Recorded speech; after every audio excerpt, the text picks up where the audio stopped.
Okay. Call the meeting to order.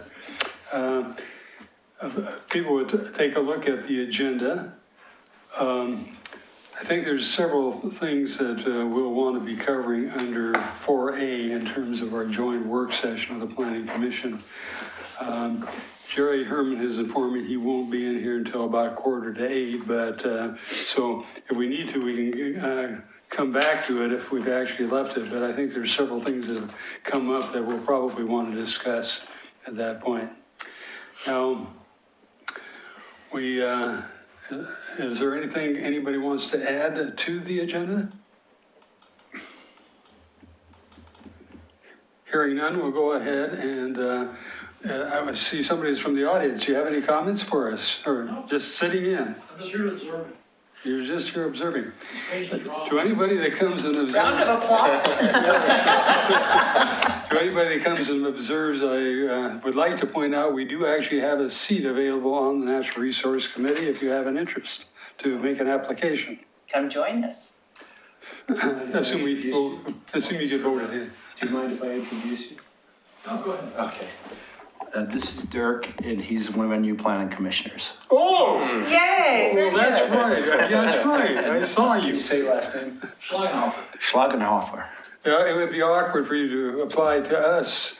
We do have people that are more than one with her, but then when you come to It wouldn't be awkward at all. joint meetings between the Planning Commission and the Natural Resource Committee, you don't know where you are, so that probably wouldn't work too well.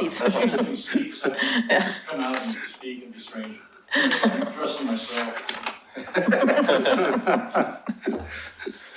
So we'll go on to it.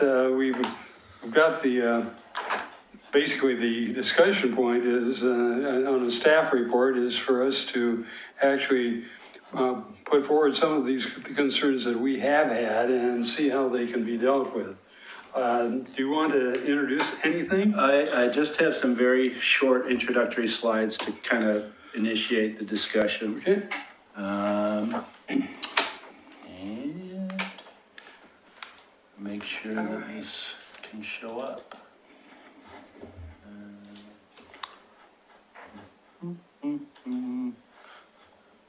One moment.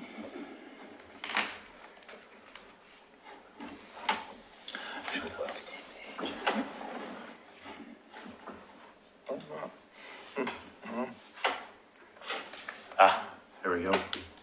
No, wrong way. Okay. I've killed it. So this is item 4A, which is discussion and preparation for a joint work session between the Planning Commission and the Natural Resources Committee. We're tentatively scheduling this for February 25th, 2019, which is the regular Planning Commission date, Monday night, 7 p.m.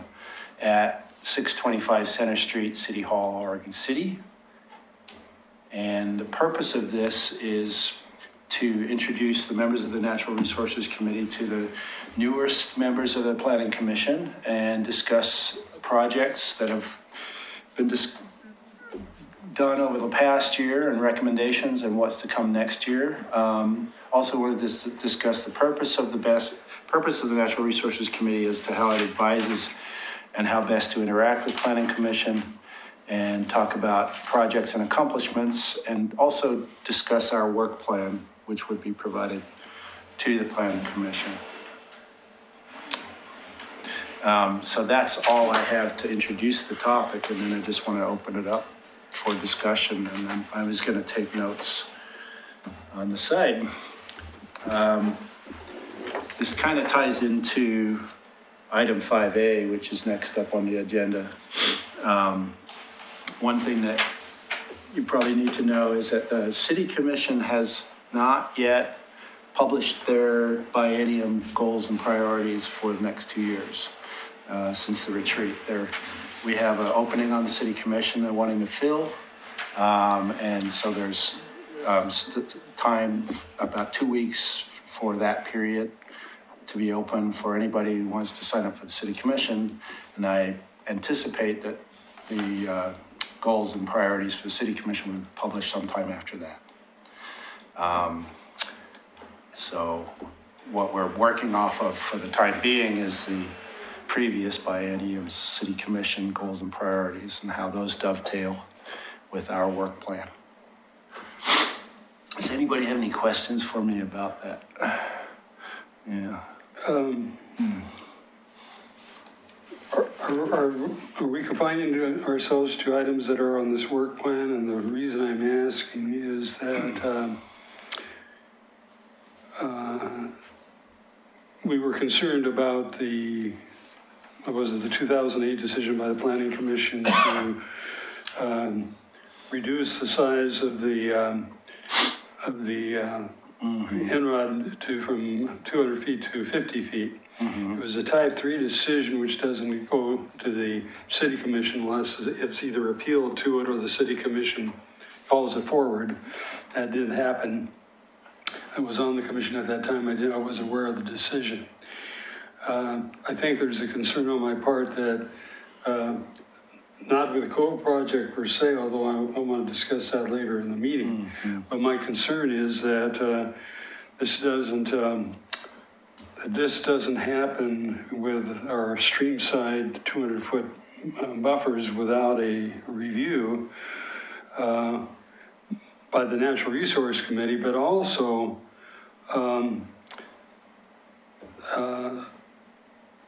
I'm wondering if that can be something we bring up, because it isn't specifically in our work plan, but it is an issue that has come up with the co-project moving forward. Certainly, I think something you can talk to the planning commission about as to, because what that entails in terms of changing the review level is a change to the code for that particular item, for that type of decision, which is definitely something the planning commission would want to participate in the discussion about. I don't know what the timing would be in terms of how that dovetails with the current set of code amendments and how that's moving through city commission right now, because there are a number of amendments that have been placed on a list for later review, and that includes certain things that are like currently the NROD code amendments don't include that. But, it's certainly a discussion you have because the record is open, and it'll stay open until the public hearing is closed about this stuff. And if anything, it informs future work, even if they decide not to tackle it during this round. And I'm not saying they won't. I just don't know until we have the work session what the consensus would be. The overlay district map, when they made that decision, that was on the overlay district map, was it not, the 200-foot? The what? The 200-foot buffer? Yeah. Yeah, it was a specific request to reduce the 200-foot buffer to 50 feet. It was through a duly noticed public hearing process. And it was a type 3 decision by the planning commission because it was associated with the master plan. The reason I'm bringing this up is when we had our Natural Resource Committee recommendations to the City Commission, when we talk about the issue of the wetland overlays and, looking at them again, staff had made a recommendation to our comments, and I'd like to read this one paragraph out. Due to legal requirements, the overlay district map can only be amended through a type 4 land use process, including planning commission, city commission review. This is, and so what you're saying seems a little bit inconsistent, that type 3 decision to reduce it.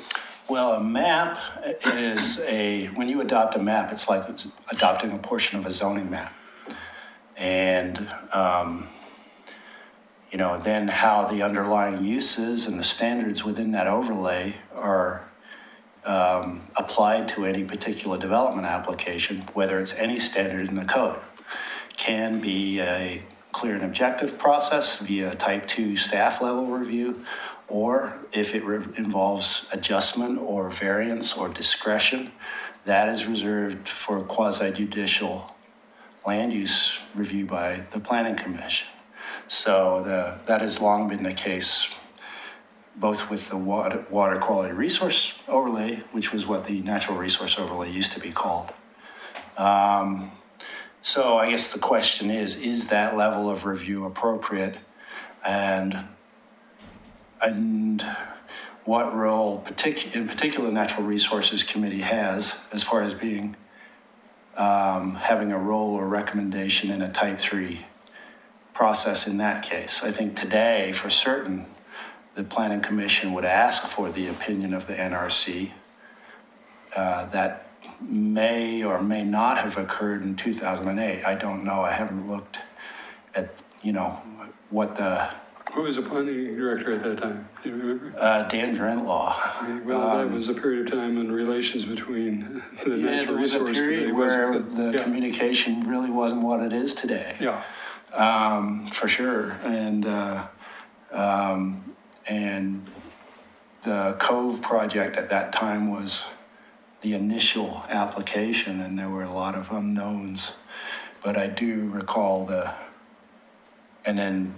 decision to reduce the buffer from 200 to 50 feet is buried in a lot of other findings in a staff report, supported by an application, but, and Pacific Habitat Services prepared all of that. The document that Pacific Habitat Services prepared is archived. I haven't got a copy of it yet. But it's something that we would want to get a hold of if we want to really have an informed discussion. I think it'd be, I think it'd really be important for us to bring this forward at at this joint session. Sure. And maybe some way to codify or something that when these decisions are made, that we do have input into the process. And you're right, our relation with staff and with the Planning Commission has dramatically changed since that period of time. But I don't want, I would like to see a process whereby we are, I'll just call it officially part of that process in being able to speak, and it's not contingent on who's a planning director at one point or another. Right, exactly. And so I'd like to have that one of our foremost discussions, because this is an area that we are very, very concerned about. Yeah, and as you know, your input on adjustments to the NROD code in the past has been, incorporated into the current code. So I think the one instance I'm thinking of prior to what you last recommended, but there was the decision that any crossing of a drainage by a utility line in a new development would be a type 3 planning commission decision. So that was an example of a change. And then, so I won't go into that many details, but certainly there's been good input on the NROD code over the years. So with the approval of the commission, that'll be one of the items that we would put forward Sure. for our presentation. Yeah. I say before we come to the work plan itself, I just wanted to take a moment with the staff comments on what our report to the city commission was. Another one had to do with the heritage tree designation. And the staff, we had made a recommendation to have an arborist, and the staff recommendation, this is the staff's recommendation. City does not currently employ a certified arborist. Currently, the Public Works and Community Services Department contract with arborists on an as-needed basis. The average cost of an arborist is approximately $100 to $300 per basic report. Staff could dedicate up to $300 of existing funds for the NRC to dedicate towards a contract arborist. With this funding, additional staff resources would be required to secure an arborist, meet them on the meet them outside, and manage the products. Manage the products, that's right. So staff recommendation to the city commission is to consider a broad update of tree regulation citywide, including heritage trees, after a comprehensive plan is updated. In the meantime, $300 per year may be allocated to the NRC. Now, is this coming out of the planning department's budget? Yeah. Okay. Yeah. Well, first of all, I appreciate that effort on a temporary basis.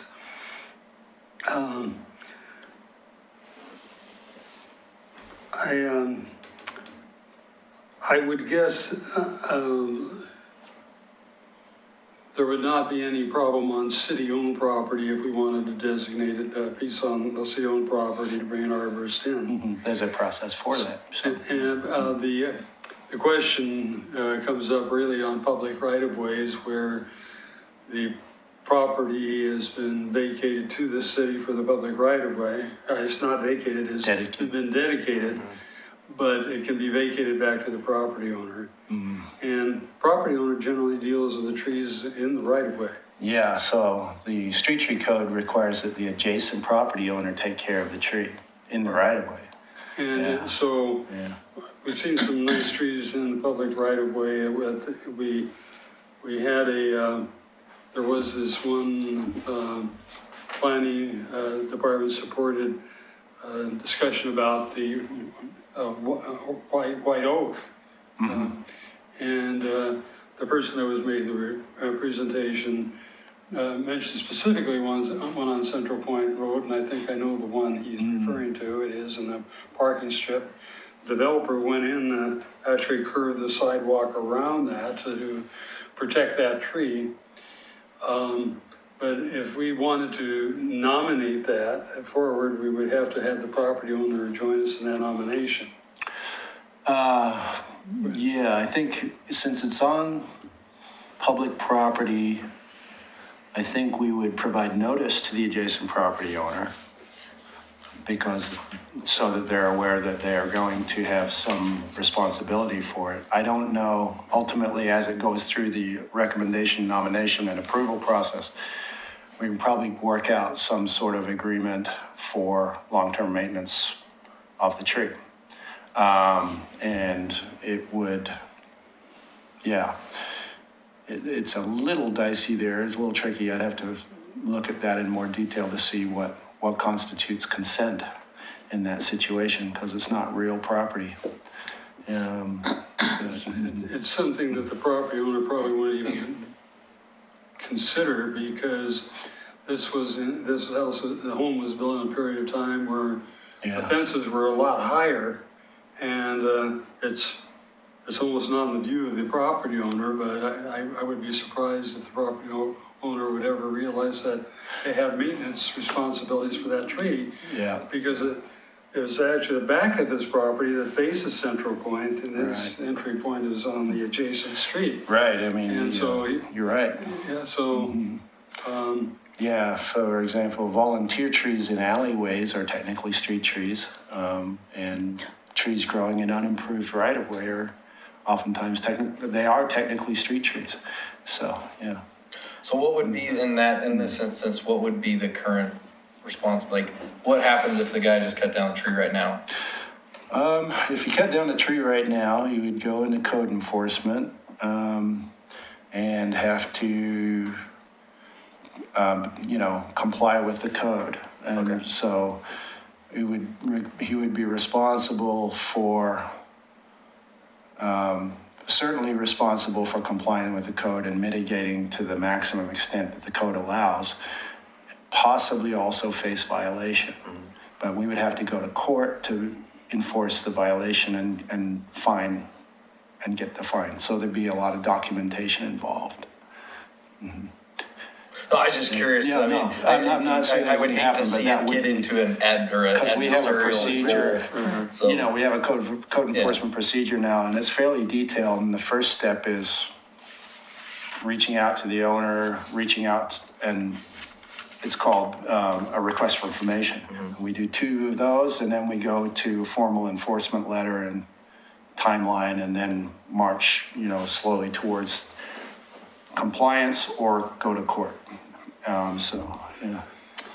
The other item that was put forward was educational campaign to highlight the geological significances of the bluff. I'll hold that till later in the discussion. Okay. Because I got some additional information, but I don't think this is anything we would probably discuss at the joint session.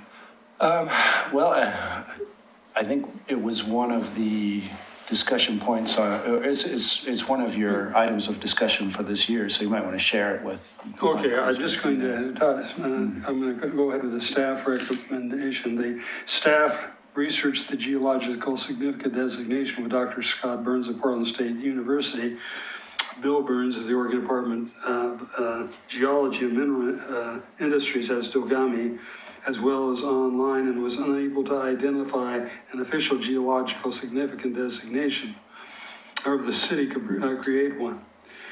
I think we've told you that the the Oregon City Watershed Council is looking at naming streets. And there is a process, Streams. there is a process that to submit proposals for domestic geographical name report form that goes into the Oregon Geographic Name Board. And this might be a possible mechanism for making such Okay. designation. Yeah. The process doesn't seem to be that, I mean, it's a little involved, but it doesn't seem that complicated. So that's something we might take a look at, even though Dogami might not be involved in it per se. Okay. I don't Yeah. know if Dogami's even involved in stream naming per se. I don't know. This Yeah. group, Yeah. it's actually, I got it here. They have, and we've got a couple members that we're talking to, Uh-huh. the Oregon Geographical Names Board. Yeah. And they make recommendations to the state as to what names they are. So there's still streams, outside of yeah. Dogami, there Yeah. may be a mechanism of doing that. Yeah. So we could mention that that's one of the things that we're looking at. Mhm. Probably now is the point we probably want to look at our work plan and see what we, we got a lot of items there, and I don't know that all of those things should necessarily go into our discussions with the Natural Resource Committee, and I don't know if you have any opinions, but we probably should take a look at this. We've got it I printed out my copy, but. Yeah, I'm gonna just introduce this with a few slides, and then we'll actually Okay. pull up the work plan Yeah. itself. See if it works this time.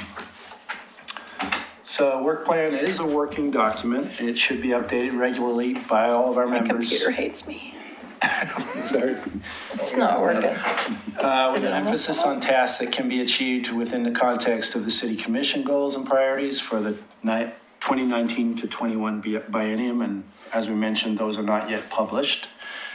So our mission statement is as follows. The committee shall advise, evaluate, and advance an agenda that empowers citizen, business, and governmental stakeholders to become natural resource stewards who achieve a beneficial balance among people and natural systems now and in the future.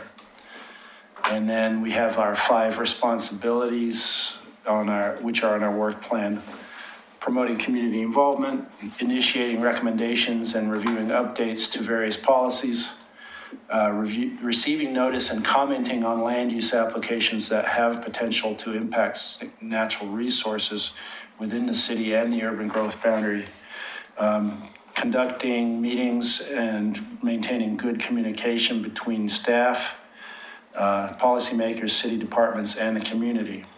And then finally, coordinating with the Parks and Recreation Advisory Committee on at least an annual basis. So that's that. And I'm going to pull up the version of the work plan that doesn't have red lines on it, just because it's easier to read. And as we work through the document, I can track the changes.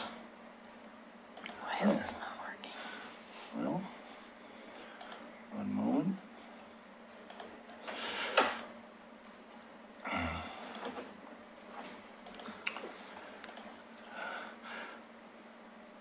So the city commission goals here are listed: cultivating an environment for successful economic development, addressing critical facility needs, enhancing the livability of the community.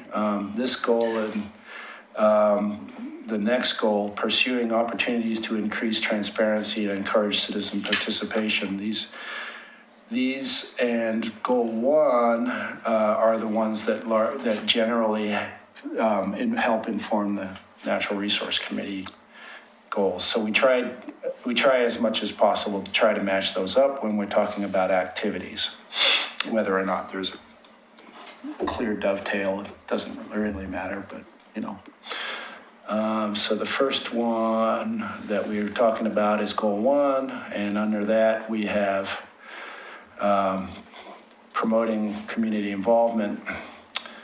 That involves all of the activities that are listed here. My hope is that we can run this through these fairly quickly.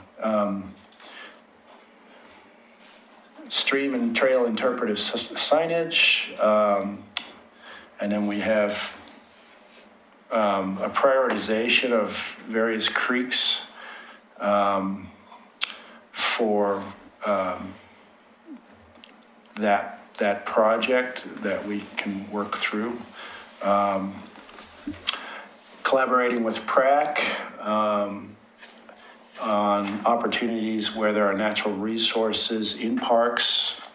For example, we have Hillendale Park and several other parks, Singer Creek Park, where there is a natural resource overlay district, all of Clackamas Park, and various other parks as well. Emphasizing canopy preservation over and near all creeks affected by the Natural Resources Overlay District. And we have, with respect to the Clackamas Cove project and the natural resource restoration approaches associated with that project, there are potentially opportunities to advance habitat projects via the Lower Harbor Trust Fund. The thing is that final restoration phase of the project comes later in the project process, and we don't know when that's going to be right now. So we have to keep an eye on this as we move forward. Continuing to collaborate on the Willamette Falls Legacy Project and providing input on that. Goal two. Could you drop that down? Sure. Into that. Yeah, at one point, we've got two creeks there that are mentioned, and I think they're one and the same. Okay. Tour Creek and Livesey.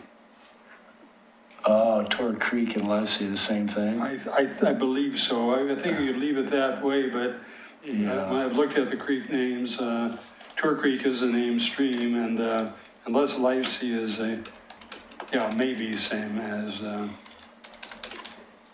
Tour Creek. Okay. Yeah. We do not see on the maps Livesey as a named creek. Abernathy, Coffee, Singer, Newell, Caulfield, Mud are all named creeks. I don't know if we're on the map that the Natural Resource Committee has received. I don't know if Thimble Creek was listed, so I don't know if that's a formal name or not. Yeah, so Thimble is the creek that runs across from the golf course. Yeah. And But in any case, those Yeah. those first seven, in fact, are officially named creeks. okay. And the signage has been done by the Great Oregon City Watershed Council on those first, including on those first seven. Okay, so let me write in.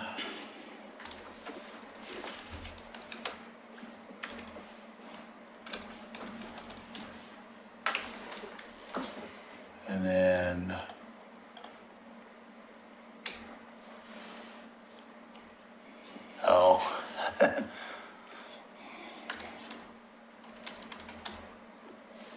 I'll clean this up later. But not the spelling. And I put a question mark behind unofficial because I'm not sure about the Okay. symbol. I'm sorry.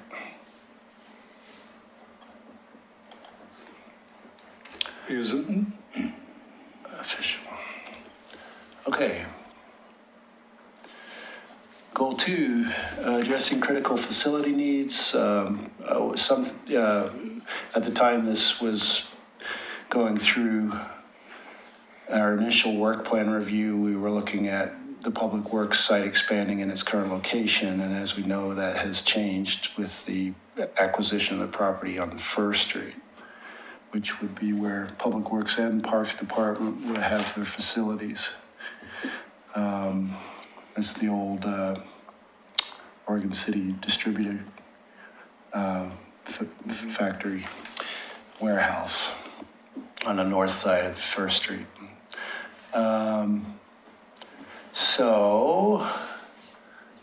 That site is a completely industrial site and does not have any natural resources on it.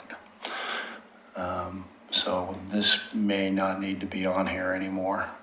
However, upcoming public projects include the public safety building at where Mount Pleasant School is and where our department is located.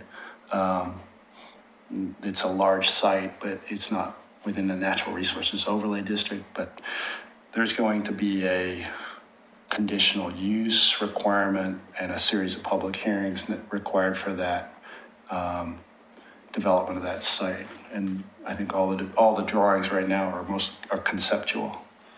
But when time comes, it'll be a lot of opportunity for public engagement and input on that project, since it's going to be a very prominent public facility. And do we want to say anything more about this? I think the upper yard discussion is still on our work plan. That hasn't changed. I know Martin has moved on to Wilsonville, so we can't put him anymore. But, goal 3, enhancing the livability of the community. Assist with connectivity between the Rossman landfill site, the interpretive center, the Cove, and the Willamette River. And so this ties into the adopted waterfront master plan. I should probably write that in because that's what's guiding a lot of that. And that's the master plan that's just been developed for the, No, it's an or older is it master the one that was plan. back? This one was from 2006. I think. Okay, yeah, because I was thinking there was one from 2000, way even back. earlier. Yeah, well, there's a couple of master plans that were adopted prior to 2003. They are the downtown master plan and the waterfront master plan. And so they talk about the development of the entire area from, southern edge of downtown all the way up to the landfill. I'm trying to locate that and I couldn't. Oh, okay, I yeah. It's wanted on to the see it public because works site. Sorry. Oh, okay, all right. Yeah. Because I was thinking that some of the properties went through where the decorative rock places are. Oh, yeah. And that is city property and I thought, oh, I want to see that plan. I couldn't find it, so. Yeah, okay. I'll put some dates on these when I figure out what the adoption dates was. Okay, I'm just going to comment on this. The connectivity between Rossman landfill and the interpretive center and then, not the landfill, but with the Cove and the Willamette River.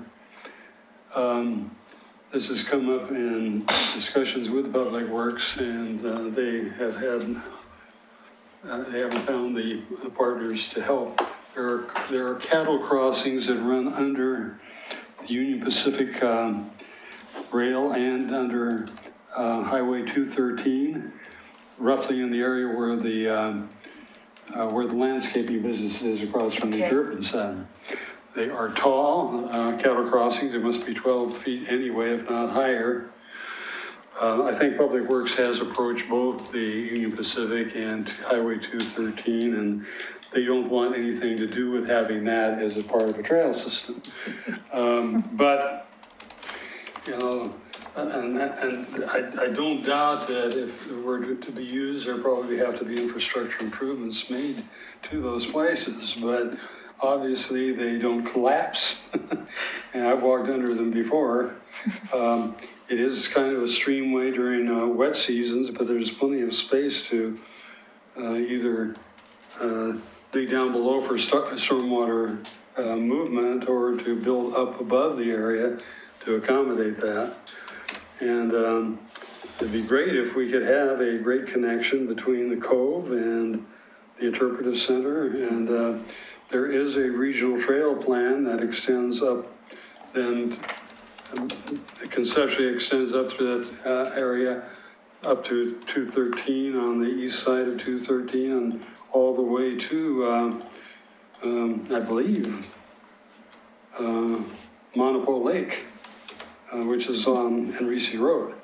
And so, so there is this regional trail plan, a metro trail plan that deals with that particular area, and it seems to me those ought to be two nice connections. I think it's just generally trying to get through bureaucracies to make those kinds of things happen. Sorry, Doug, are we talking about 205 where the cattle crossings are? 213. 213, okay. Yeah, 213. We are talking about that. Yeah, as I say, it's there.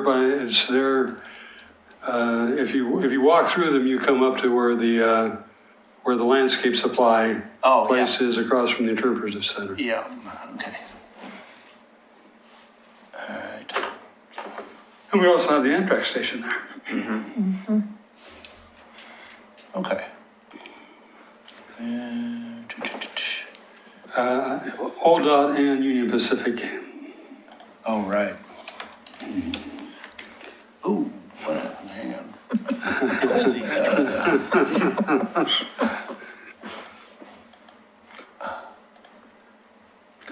I will tell you, if I were doing this, I'd make you look good, Pete. Yeah, I love doing this in real time. Oh, boy, what did I do? Huh. I'm gonna reject that. You don't want to delete it.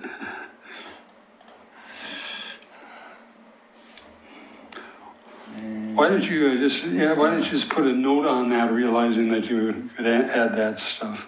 Yeah. All right. Okay. Boy. Okay, what's next? Okay. Advocate for the enhancement and maintenance of the Metro South Wetland as North Gateway to Oregon City. This is something that Jerry probably wanted to speak to. We might want to go back to that. Okay. And adjacent to that, the area that is, I think, in urban renewal district ownership is an area that we've done cut and fill from when Correct. yeah, when they did the jug handle project. Right, yeah, And, 5 acres, yeah. There's an area adjacent to it. I think it was felt that when you took that out, it would actually become a bit of a wetland. That really hasn't happened on a permanent basis, but I think that that area where the cut and fill came from probably could be enhanced, maybe more, at some future point, more cut coming out of that particular area and perhaps having a wetland established there. Actually, I think there is a wetland there. Yeah, oh, certainly, it's a wetland. It has, I don't know that we've got a current delineation for it because it just last year went through its 5-year establishment report. In the last 5 years, we've had a drought since 2015, so. It was really excellent. They got really good establishment because stuff was starting to reseed naturally, and there was a period definitely where they were worried about the drought. But they had really good regrowth, and that's actually a good report we should probably share with you all. I thought it In my maybe- mind, can you show me it? Yeah. I'm trying to think where this is in my head. It's hard to see. It's on the other, it's between 205 and the railroad track and Main Street. Between the recycle center and forward this way on this our side of It's, 213? it's west of the recycling center. It's actually west of their stormwater facility. Yeah, I suppose between Metro South, if you walk over the tracks, and then look southward towards the landscape yard there. Okay, oh, So I think I know down there. exactly where you are, because that used to be Yeah. a flyway for birds before they built Right. the, And it's a 5-acre site that does Yeah. flood mitigation as well as the wetland mitigation for the jug oh, handle. there's a funny project. little trail back there. Okay, all right. Yeah, it doesn't have a lot of interpretive facilities at this Right. point. You know, there's no You feel formal like you're trail. actually trespassing when you go Right. back there. You kind of wonder if you're supposed to be back there. Yeah, I took my it's- dog back. Yeah, it's a site that's owned by the city. Mm-hmm. Yeah. Is it the agency or the city itself owns it? Or do you know? Gosh, I think But it's. you don't have to do, I mean. Yeah, I think it's yeah. the city now. Okay. Yeah. Okay. Let's see. Stormwater master plan update. This is actually in the upcoming list of things that the Public Works Department is going to be doing. They already adopted stormwater design standards and erosion control standards, but they haven't actually updated the master plan in some time. So as I understand it, the engineers that are working on capital programs and our city engineer, Alita Froman Goodrich, are going to be trying to do this starting this year. So we would want to be commenting on that as well. Now that the Environmental Learning Center at Clackamas Community College project is established, or at least fully constructed, there are opportunities for education on stormwater there at the community college, which Jerry is also very familiar with. And hi, Jerry. Okay, adjourned. Get up here. I feel like I'm having a missing tooth. Jerry, we're just getting to part of the work plan where we're talking about the River Assets and Opportunities Task Force and how it relates to the waterfront master plan. So we might want to drop up that one place there. Could you just go up to the Yeah, screen a bit? and we just wanted to go back to this section too, now that you're here.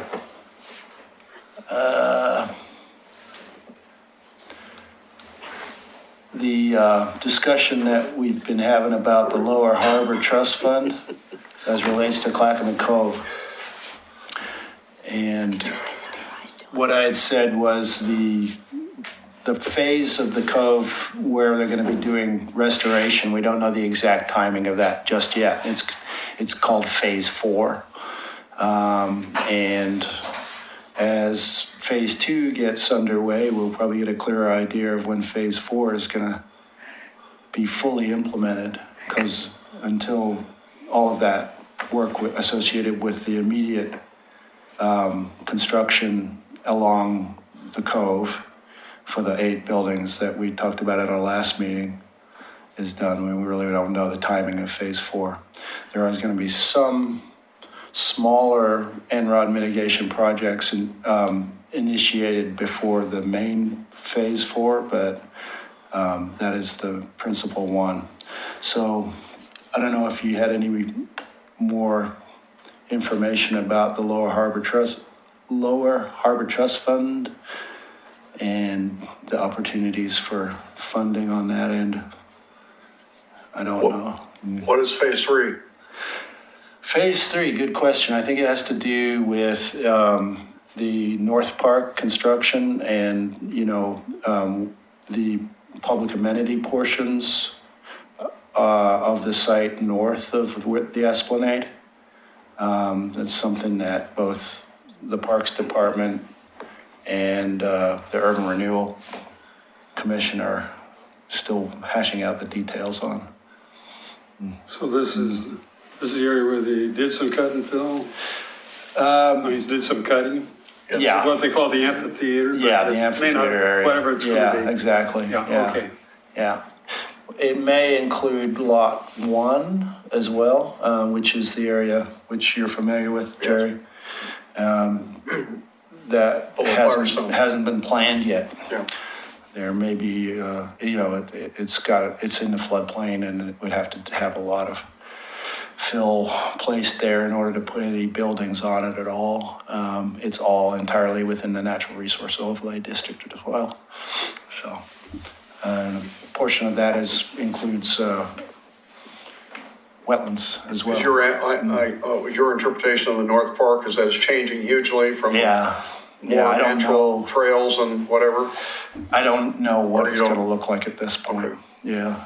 Sounded like that The was what I last was hearing. application didn't have any detail for Okay. that at all. Yeah. Is the Esplanade a part of Phase 2? Yes. Okay, Yeah, the esplanade in front of the buildings is part of Phase 2. okay. And it would be constructed at the same time that Agnes Avenue right-of-way is constructed. Yeah. That's part of it too? Redoing Agnes? Okay. Not the old Agnes, Pardon? not the old Agnes. Not the old Agnes? No, this is the new Agnes, right? Well, Correct. it's using parts of old Agnes to get to the back of the Right, Yeah. yeah. buildings, okay. But Yeah. not this Agnes. Yeah, I know. We like that one, that's kind of fun. All right, so, Old Agnes is wrinkled. This might be completely not related at all, but with each one of these phases, are there going to be new LLCs produced for each phase? Because I think we have an LLC for Phase 1 and Phase 2. Are we going to get presentations from each one of those phases, or are they just one group? right now, all those lots that are gonna have the buildings on them are under one ownership, which is this Urban Renewal Commission. And I don't know what's gonna happen. Except they've been sold. Right. I just didn't know if we're going to have to be dealing with 4 different groups if we have 4 different phases. I think I it's don't All being know. the same person, Yeah. but 4 different groups. Yeah, it's not something that I'm concerned with as far as land use goes. It may be something that the Urban Renewal Commission Okay. is worries about. Now, is it true that the original Douglas fir that David Douglas identified is on the east side of the cove, and it's the one to be left or it's the one to be planted? There's a special Douglas fir, the only, is that true? I had no idea. Let me go there and find out, because we know Dee Dee would chain herself to it. Is there some reason that the evergreen, is there some reason the evergreen scape, shall we say, the conifer base is gone Oh, on the the east lone side? Douglas fir to be planted. The lone fir. In your opinion. Is it just an isolated fir, Well, I'm just, there's almost no evergreens on that side, Right. where there's a lot on the peninsula. on the probably, peninsula, but not on that 30 side? or so. Yeah. But And- my understanding was, unless I'm wrong, the mass grading after it's done and the landscape that'll go in there includes almost no conifers. Is that true? I think they did us on that, though. They agreed to Did they some agree? broadleaf maples that will get tall. We pointed it out every time we. You know, Yeah, they just submitted the actual detailed development plan. They actually didn't submit it. They're about to submit it, and they've updated the landscaping plans to coincide with the recommendations from the Natural Resources Committee. I don't know how many evergreens are on that landscaping plan yet. Okay. But, I think it's, And when I representing this body went to the last city commission meeting, actually, where they actually sold the properties. Oh, no, it was planning commission, I'll take that back. When the last planning commission meeting, I made the presentation, I did mention the issue about having so many softwoods there and not having conifers. We brought that up here, I brought that up at that I'm one. glad. So that, And I went forward as a private citizen. I'd like, after we get through this, I'd really like to go and discuss that, what transpired. Okay, wonderful. And then I want to repeat, and I talked to Doug about this, I saw a lot of dark sky elements in the final decision package conditions for the code. Am I wrong? Lots No, of you're dark right. sky When considerations. When we reviewed the master plan amendment, there was a lack of detail, and we couldn't determine compliance with our outdoor lighting code. Right. We do know that there's a lot more technology out there, but we already have certain standards, especially with respect to not shining lights into the Natural Resource Overlay District. One of the adjustments requested by the applicant was to be able to have lights spill between the individual buildings themselves. There we added a condition that basically reflected what our code currently says, which is dark sky friendly requirements shall be used, and they've got to turn in a photometric plan and a lighting plan that substantially meets the intent of that code.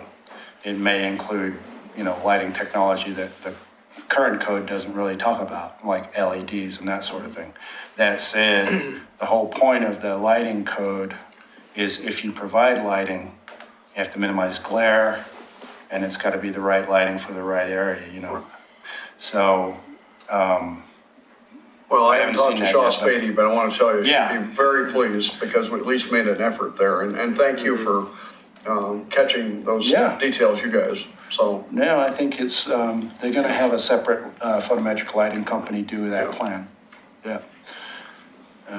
Lighting engineers. Sorry, I'm trying to find the cove. And did you want to? We need more trees.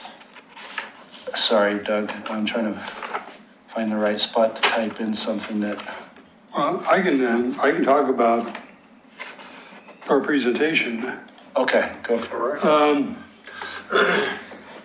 This is before the planning commission, the city commission at the meeting they had previous to, the urban renewal commission on the previous to this planning commission meeting. They had sold the properties to the developer, so they're no longer properties. The developer, when it came to our request to have native plantings extending up beyond the 50-foot right-of-way, the developer was receptive, and he made the statement that they'd be willing to accept conditions of approval to that effect. However, the city cannot put conditions to approval because now they own the property.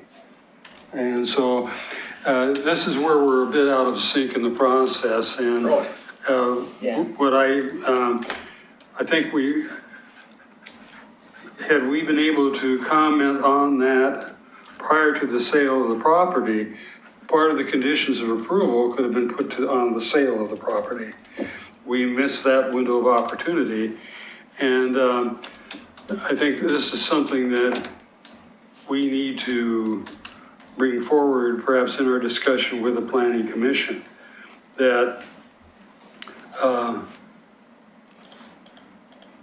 as these things advance into the natural resource overlay areas and so forth, where we have input, I don't know how many more pieces of property the Urban Renewal Commission will be selling, but I think had we known that the conditions of approval had to go with the sale of the property, then we could have spoken up in an earlier date. My strong impression, though, from the representatives of the developers that were there, they were very supportive of planting even beyond the 200-foot buffer directly onto their properties, which is probably more than 200 feet. with native plants? With native plants. And then they gave strong indication, but I don't think there's anything that can bind them to it.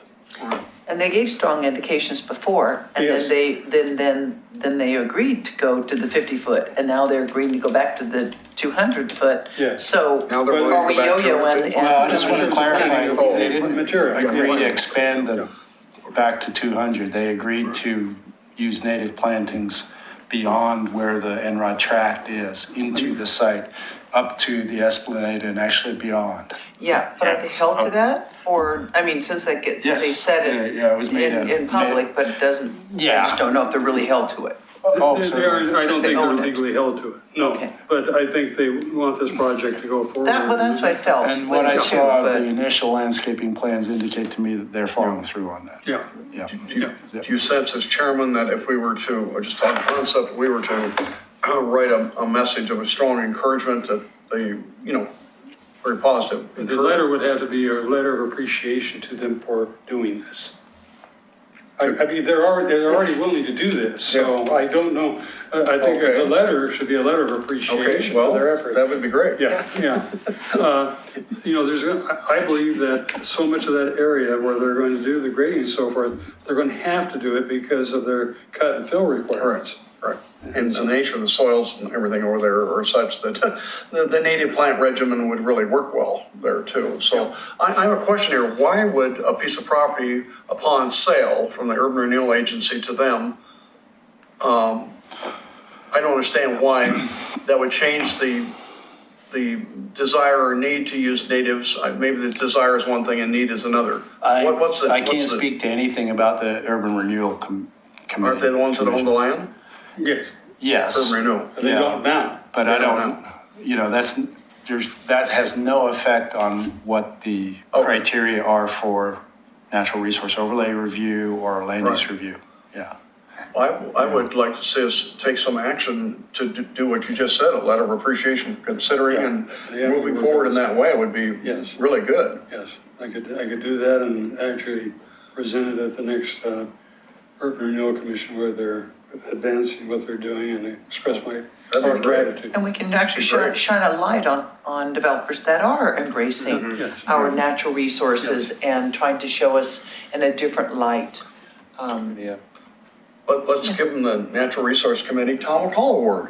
No one has that yet. They have a Tom McCall Award, but not the Natural Resource Committee Tom McCall Award. I think I was anything thinking a badge of Jerry honor Herman is a Award. good thing. Anytime you get bragging rights, it's a good Just thing. kidding. But I mean, let's make this positive, yeah.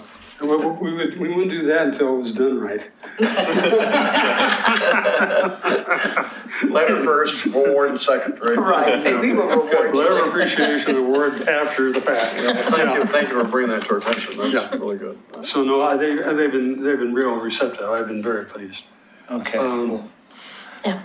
So next one is goal 4, City Commission goal 4. Seek opportunities to maintain communications with citizens and facilitate citizen participation. For the City Commission, this is a big part of this was reinvigorating the Citizen Involvement Committee and the neighborhood associations and having formalized procedures for all of the offices that are involved in those groups.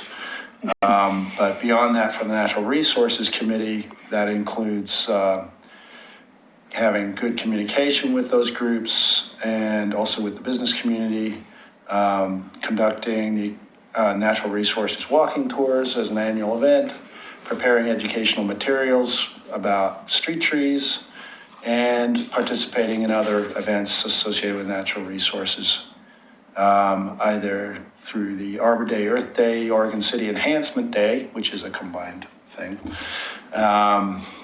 and in partnership with Greater Oregon City Watershed Council and Friends of Trees. So they're all ongoing activities.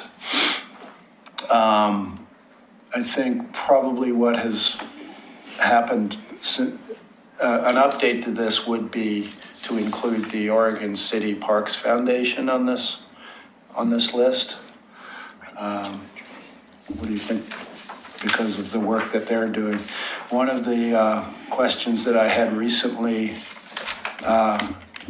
from a member of the Planning Commission was how to foster a donation program and for certain projects in parks and that have to do and other public facilities.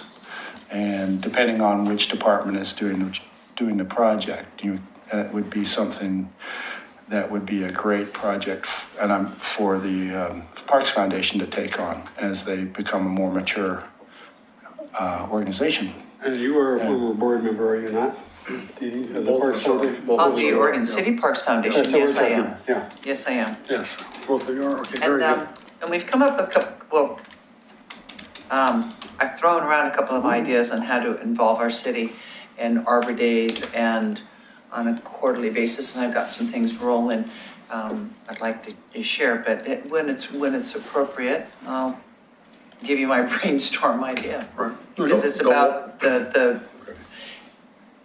engaging with our community. Okay. Very good. The walking tour thing, I'm going to do several of those this summer, and I'm glad to do them in cooperation with our effort here and involve anybody else on the committee that would like to talk about other things too. I think our routes that we were looking at were the promenade, south from the elevator all the way to at least the Veterans Building, VFW Hall, and then a downtown Ports of Call tour where we look at wildlife and river issues. And then the third one was the history of Clackamas Rapids, where the Clackamas and the Willamette come together and the impact on the area, and then the demise of one city and the survival of another. Another. Clackamas City got washed away in the flood of 1890, which was a city up near Gladstone, except on the Oregon City side. And then Oregon City, which did survive, barely. So, I can fill you in more on that if you'd like me to keep everybody informed. But I welcome anybody that wants to get involved in certain aspects of cultural. I really wish Dr. McLaughlin could join us. I won't go on. And I'm more grassroots about how to promote our Heritage Tree You program. probably could. What's that again? And I'm more grassroots on how to This is promote it. Heritage Tree program. We always try to have some That's the historic next character one. involved on these things. Yeah. So, We'll have to do it during a period of time where Dr. McLaughlin got along with Abernathy. Later, that wasn't the case. I want to Oh, play Jason yeah. Lee. Is that a problem? There wasn't a problem with Jason Lee. It was other Methodist missionaries. those I are- see, it Those sounds like a Methodists. fight. Well, he was Methodist, but it was the Reverend Waller, not Oh, Jason Lee. that one, that guy. Okay, you guys. Jason Lee was a fellow Canadian. Was he really? Yeah. He went back to Canada. Okay. All right. Next item is the Heritage Tree Program, improving the process, simplifying the process, removing the arborist report requirement, amending the code section that pertains to that, which is 12.32, and looking for ways to incentivize and raise awareness about the program. Yeah, Pete suggests that one way we might do it is go back to what was originally in the code. That did not require the arborist. And That I has think been we a ought to bring huge that weight up around as a our neck. discussion. That's a good idea. Because, like I say, I don't think any person is going to want to nominate a tree that they know to be diseased and or a danger. And they probably have some knowledge about the tree on their property. And or not. That's what we need to invigorate. Yeah, and if if the tree is diseased or it provides a danger, there's no penalty to the property owner to have it removed. We can start this process at any time. It's not something that has to be part of a zoning code update because it doesn't exist in the land use section of the code. So we can suggest to have the arborist report removed. Well, we do the same process that we did last time, which was we go through a series of drafts until we get it to where you feel comfortable making a recommendation, and then it goes to the planning commission and city commission. But it was adopted by resolution, I believe, not by ordinance, because it's a separate type of code. Yeah. So anyway, that's the way we did it last time. And at the same time, we updated the street tree list. It was in 2012. And a few other things in the public tree code as well, including definitions. So I should mention, however, that one of the recommendations that is coming from the Planning Commission is to take a comprehensive look at tree code throughout the city. because right now it's 4 different chapters depending on what the tree is. And, you know. Actually fall into a common section? Well, it may or may not, it may not make sense to do that because I don't know. Certainly you could consolidate and simplify it. Because a lot of the time the mitigation requirements are going to be similar, I would say. But not in the natural resources area, for example, you probably have to have things that comply with a much more detailed set of criteria. But certainly when it comes to street trees, and I think what I've heard over the years is what is really important is the mature tree issue. Whether or not mature trees are an annexation property or whether they're just growing on a infill site that's been there forever. And how to not just allow for removal and replacement, but actually prioritize preservation. And that is part of a comprehensive outreach program to the general public. It involves a lot of input from everybody who's involved in tree canopy management. So that said, you know, I still don't believe that we need to delay looking at this code. We can start that. You know, it's a fairly simple way to get the ball rolling. I agree, because we haven't had one nomination since we have that listed in there. And Well, we have actually. We had really, we've had several that. 3. That, I wouldn't say there's a lot, and I There has agree been with 3 you of them that I it is- submitted it that is have an timed out. It is an onerous process. It hasn't been. So I can change the dates on those and get them back in rolling, and I have several more properties to take a look at that I am going to now break into Okay, a possible PR thing. So, do you want to do that now or later? that's it, you know, you can either let me do it now or It's up later. Done now. I'm fine either way. Okay, so we've been reaching out to our communities and our neighborhoods because that is what we've been doing.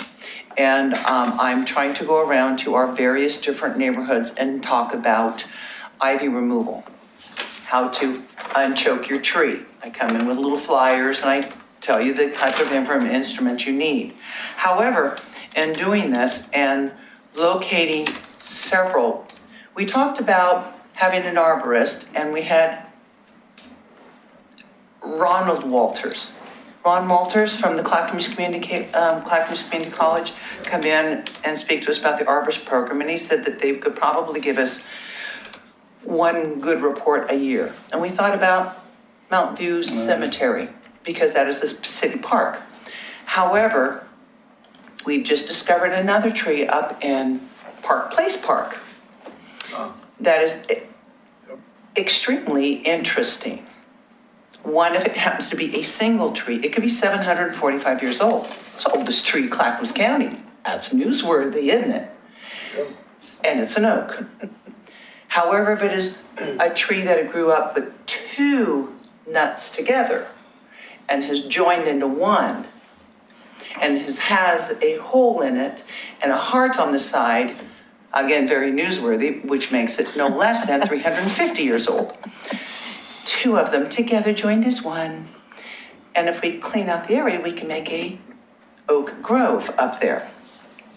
Up in the Park Place community, there really needs to be a bringing in some love to that community. They're really split, they're angry. Yep.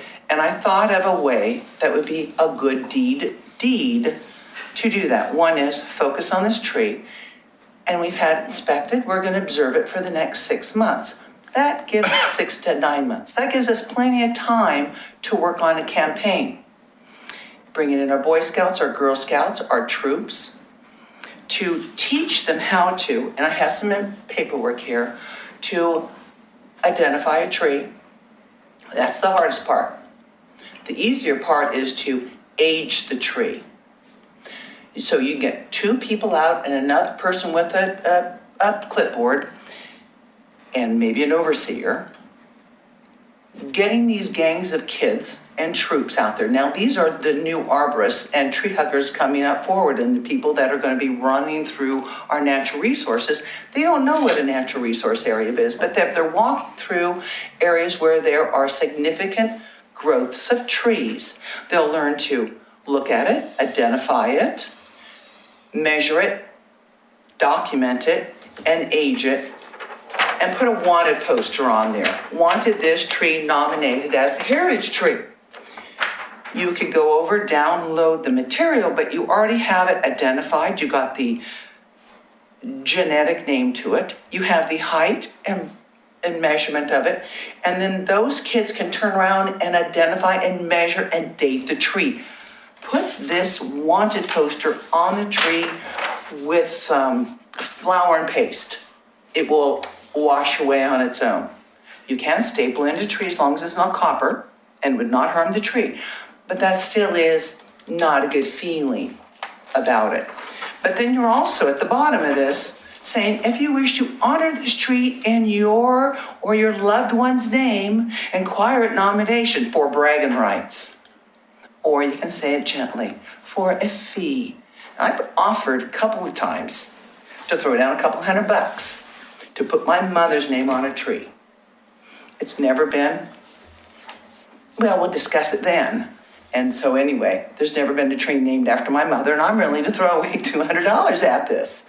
That could help fund the Grassroots. Now, in taking, we can center neighborhoods, and we can grab the Boy Scouts and Girl Scouts and or volunteers in those neighborhoods, span out, do it, center it around a tree that is being already nominated. That is why Mount View is perfect, because we have those beautiful sequoias. We also have that beautiful tree up at Park Place. We can center around those public properties, paper those areas with those Boy Scouts on the trees. People are going, what is this wanted sign? Oh, we'll get up and they'll go read it thinking it's a lost dog or a kid that's missing. And they're going to go, oh, that tree's 65 years old. That tree's 140 years old. That tree's 325 years old. Oh, I had no idea. I had no idea. And then all of a sudden you see one that's possibly 746 years old. Then people learn the word ancient. We don't talk about ancient trees. We have ancient trees in our backyards.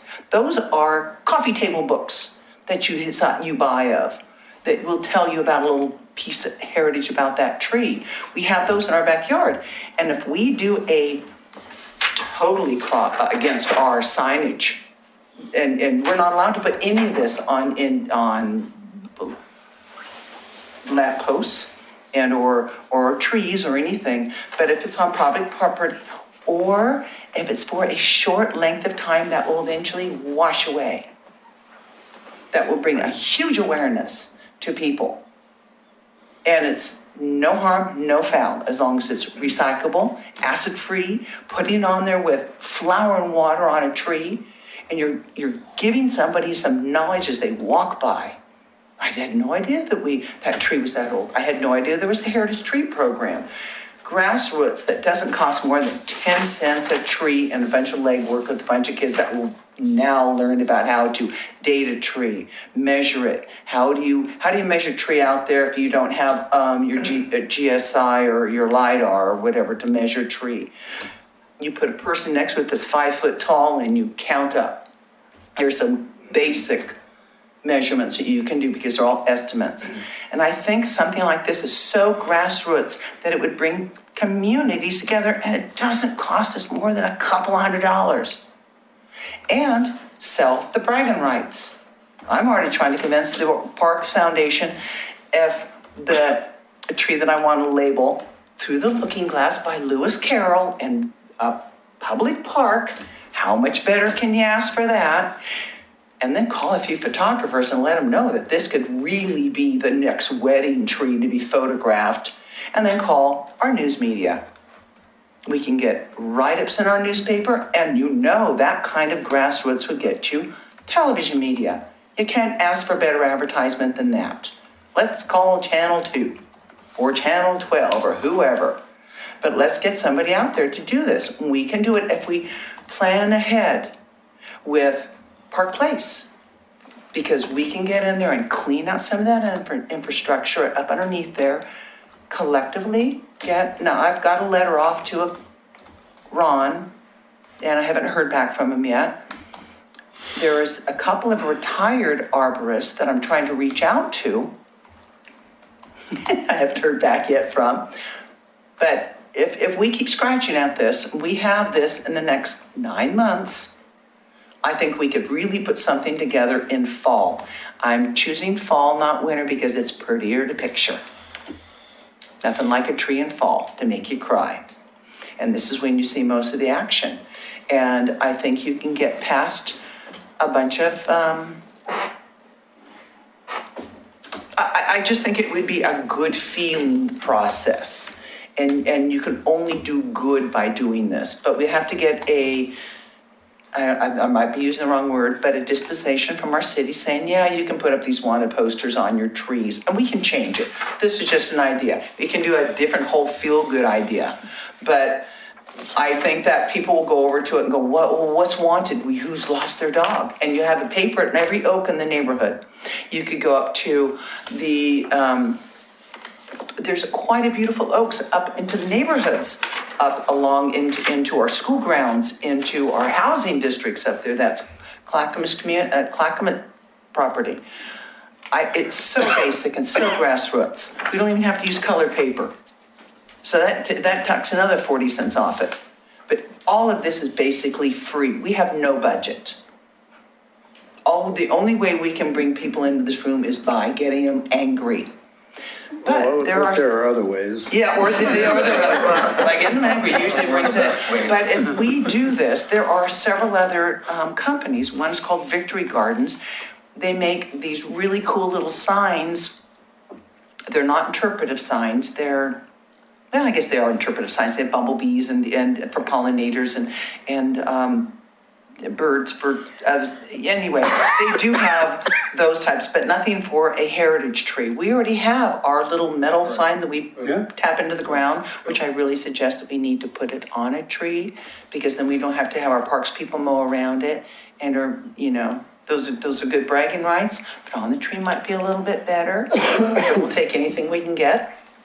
But I really do think that this type of organization could bring our community together and far more awareness. And then we could do quarterlies. We could do it on trees. And the next quarter, we could do it on invasive species. Next one, we could do it on choking ivy. Take the ivy out of your yard. Why? Because you can at least save your yard. We're taking it out of our parks. Come help us. Why? Because it's causing movement on our slopes. We're starving our trees from getting their water, and it's just in general choking our trees. It would bring, and if we do it on a quarterly basis and coordinate with our newspaper and coordinate with a push in each one of those areas, and then call the news media at the same time, I think we could bring some more grassroots awareness that would cost very little. But I think we need to reach out to our youth in order to do so. So that's kind of my little spiel. What procedure do we? And I don't even know how to, yeah. Mr. Chairman. Well, in terms of the parks, I think you need to work with the Parks and Recreation Committee. Correct. We're working with John now to observe the one tree. Phil. Phil, thank you. I've written John about Mountain View. I get all these guys' names. Well, they're both Lewis's. Just I know, it's almost Lewis is one or the other, and then there's a million Phils. I'm turning red because I'm really bad about names, and I apologize. You might want to, as straight you're doing that, but you might want to come to the Parks and Recreation And give it a little and presentation? give it a little presentation. Excellent, thanks so much, I will. That will be my next I'm not the agenda. chair, but. I know. But they have citizens' comments, so whatever, if you can do that, squeeze that all into 3 minutes, you're in. Oh, I can, Well, you know, I always gavel me. Thank you very much, I will. Yeah. Because we just need to get some steps moving forward on how we can break a few rules temporarily for some real grassroots awareness. And so I'll bring this up front to them. Thank you very much. Does this fits into our work plan as a strategy for outreach, doesn't it? I think. Yeah, my main concern is owner consent. So, whether, it's fine if the owner wants to allow, the signs to publicize on their property. But some of those might be city property, so now we have to do Yeah, in the which case you work with the Parks Department or Public Works. schools. Our schools have some great trees I like on the them. idea. I do. Yeah. As I said, I like the idea of raising awareness in this way, and to the think extent Doug's we can point, get or some Chairman's graphic point- design help on it too, that'd be great. Doug's point about Park Place, the whole area up there is in, a lot of people are upset Yeah. about a lot of things. And Yeah. and anything we could do to bring some unity there would be a good thing. I So- agree. So what are you doing with that tree tomorrow on Valentine's Day?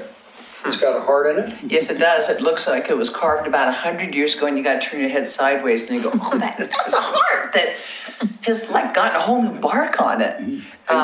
And then it's Yeah. got some big slashes down below, which then you were talking about, because there was a woman at one of the meetings up at Park Place who said, the city won't let me take down my 2 big oaks because they're heritage trees and they have marks on them from the wagon That's trains. very important. Very important. Those Very trees. important. So we need to embrace that person and say, do you know what you have here?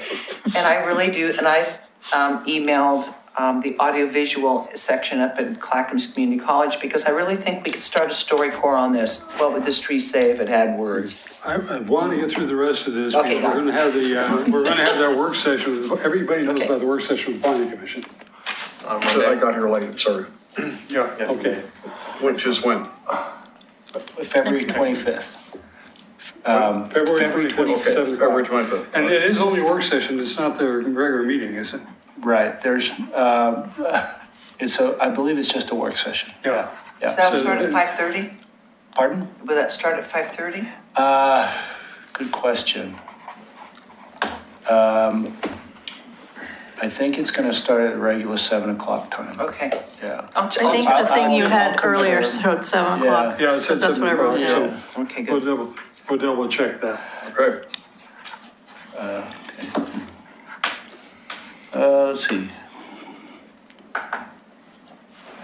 Let's see. Goal 4. And this one having to do with, updating the wetland inventory, which is an item of discussion and one of the recommendations to the city commission in the last round of recommendations. And the response with respect to staff was to look at seeking funding to do that. I don't know what is going to come out of the city commission retreat as far as goals and priorities with respect to this one. But we'll wait and see, what they decide. Either way, we will have to go looking for outside funding to do this.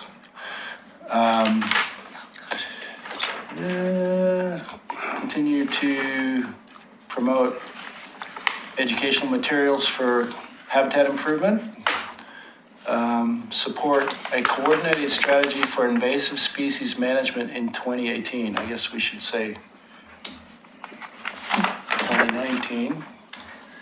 There had been discussions in the past about being a partner to the Clackamas County Integrated Pest Management Plan.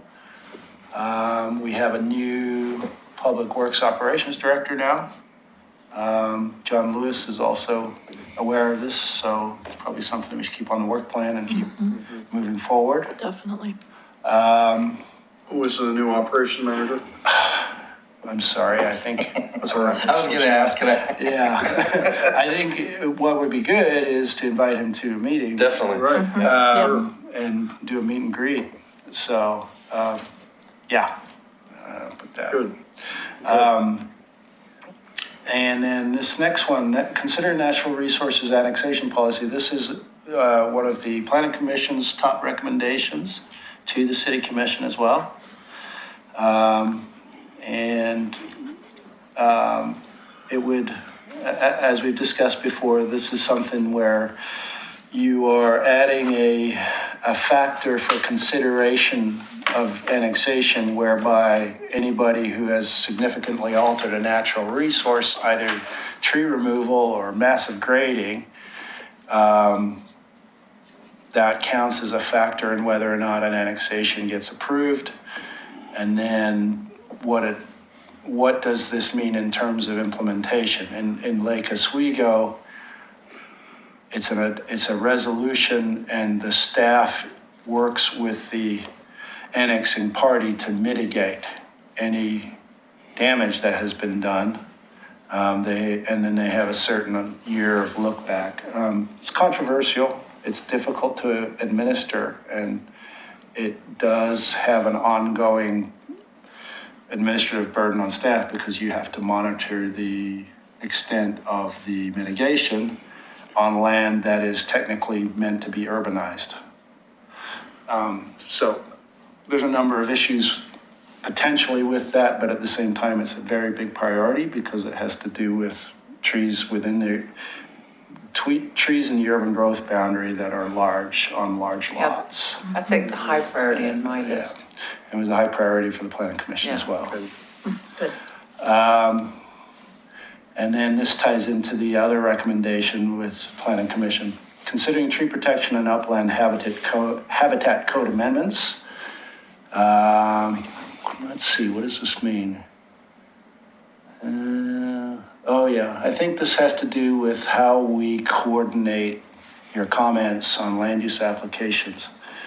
If there's going to be a formal recommendation from the NRC, we have to find a better mechanism to get the meetings to coincide with the actual formal comment period, which is a challenge.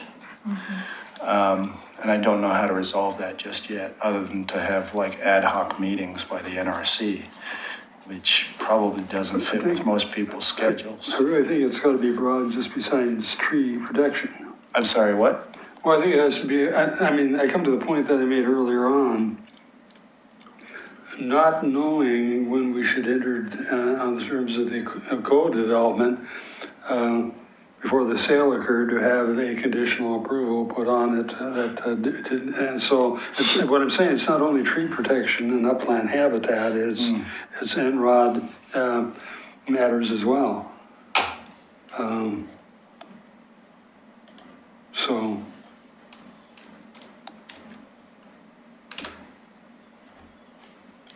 Yeah.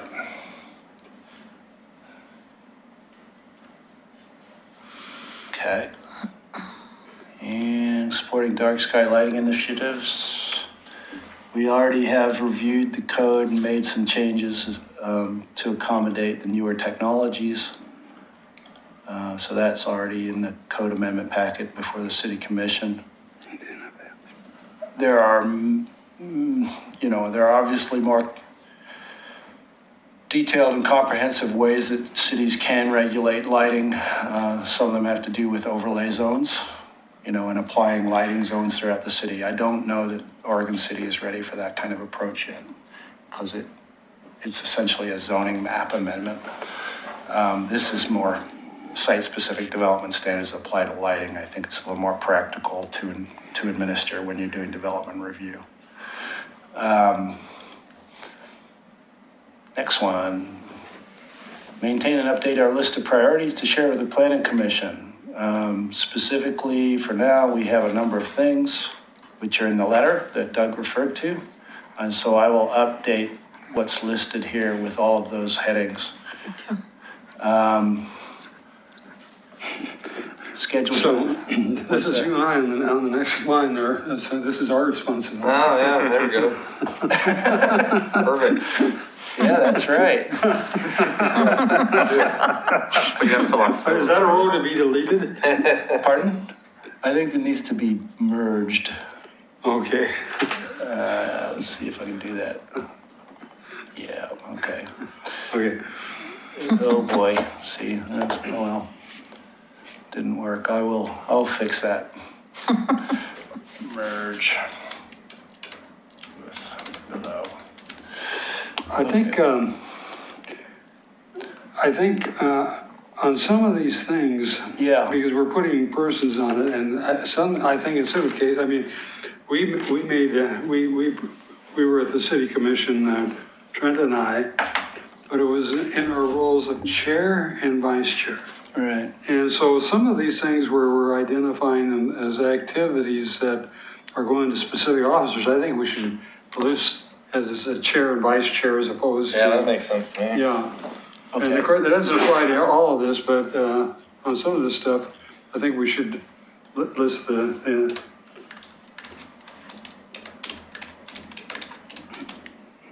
Yeah, all right, I'll make that change Yeah. farther down. Okay. Let's see. Schedule joint meeting with PrAC to develop working relationship and develop budget support for joint projects. City staff Phil Lewis, Pete Walter, and Chair. This pertains to some of the items we've discussed, such as the Waterboard Park geologic area designation, and probably also needs to reflect the stream naming.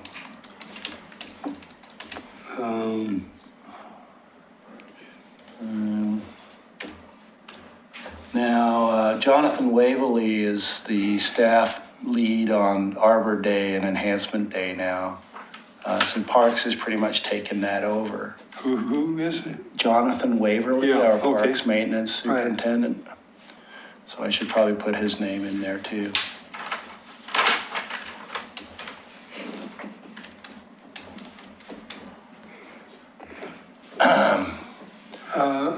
On this one here, Which one? The, the one we're on, Okay. scheduling the joint meeting with PrAC, I would also list their heritage trees on parkland under that. And if we can throw in schools too. I don't know if we can or not. Well, we're talking about our having meetings there with PrAC, and Okay. that's what I'm talking about here.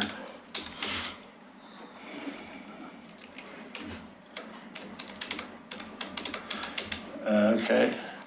We also have Metro property as well, but you know, that's all protected. So, probably don't want to get into that. Well, yeah, I don't know. I was thinking of actually, what you just typed there, I was thinking of putting it into the last column. Oh, okay. Just as a discussion point. Yeah. Yeah.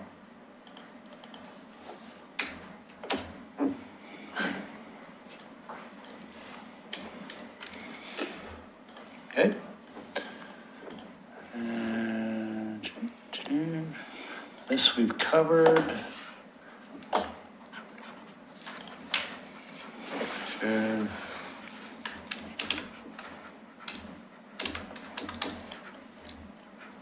And finally, with respect to, this is really reflecting City Commission Goal 1, which is the economic development one as well, but supporting economic development strategies, including the Cove, the Lower Harbor Trust Fund, the Waterfront Master Plan, and there's several other new initiatives probably going to come out of the City Commission Goals and Priorities to be published soon.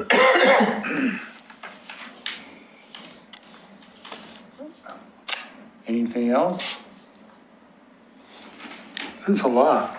Sure is. I was gonna say, I think that's enough. Let's start taking things off the list. Well, the thing is, we might want to take a look at this a bit Yeah. because it's it. beyond, I mean, so much of this outside of us working with the other departments to accomplish it is beyond our capabilities. Right. And what's happening every time we go through this work plan review, we tend to add things, and not take anything off. not take anything off. But this is a major undertaking, and I don't know how we would do that before our next meeting, unless somebody right now can. I think it would be a good idea if we could take in terms of the presentation to the Planning Commission, prioritize some of these items. Yeah. And so let's go back through.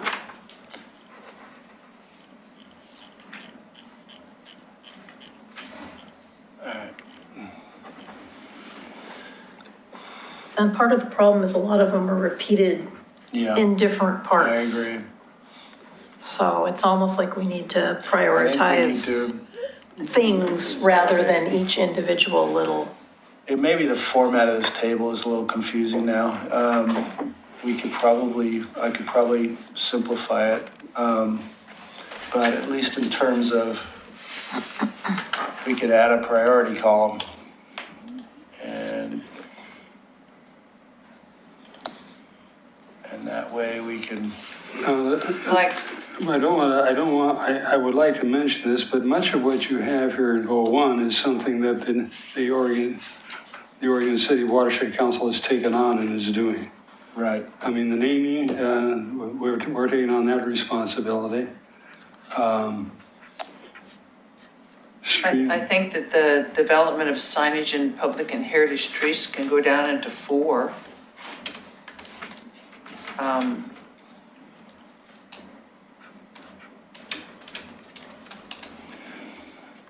what's that again? We were talking about, on goal number 1, when it says develop signage, improve public awareness, natural resources, streams and trees, that goes trees, but this is develop sites for heritage trees, parks, Beaver Creek Road, blah, blah, blah. That might go into, I'm trying to think where it could squish. Yeah, I wouldn't I'd have it I wouldn't together. put it there. I probably, Or put it on. no, excuse me, I'm going back to what I did. He's writing down is doing. I mean, we did it for streams, we're not doing it for trees, heritage sites and so forth, so that's not a good place to put that. I'm trying to think of the best way to, Yeah, do this.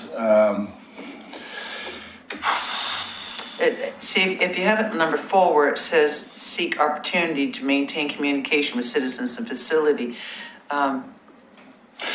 citizen participation, where it says prepare materials, educational trees, distribution to the public, that kind of rolls back into the development of sites and parks and other areas. I'm just trying to unload some of on one platter.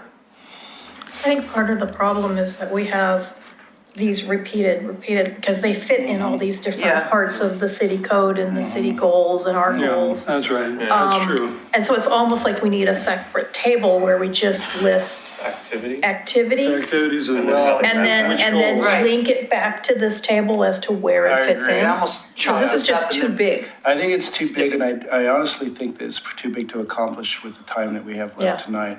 On top of that, we are waiting on the city commission goals and priorities, so we need to revisit Yeah, because we'll this have to anyway. kind of tailor our stuff to fit there. Yeah. So, I don't know that we'll have time to get to this before February No, I 25th.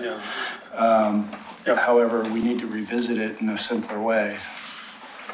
So I'm happy to take a stab at doing that. But I think one of the easier things, actually just have a different column there that says which goals these things are, goals such and such and such, such and such. Yeah, okay. And I'll add more lines. Yeah. Because as we've added things, we haven't actually. No, what my Yeah. expectation wasn't to, my expectation in terms of priorities is to which ones do we really want to emphasize at our Right. meeting? Right.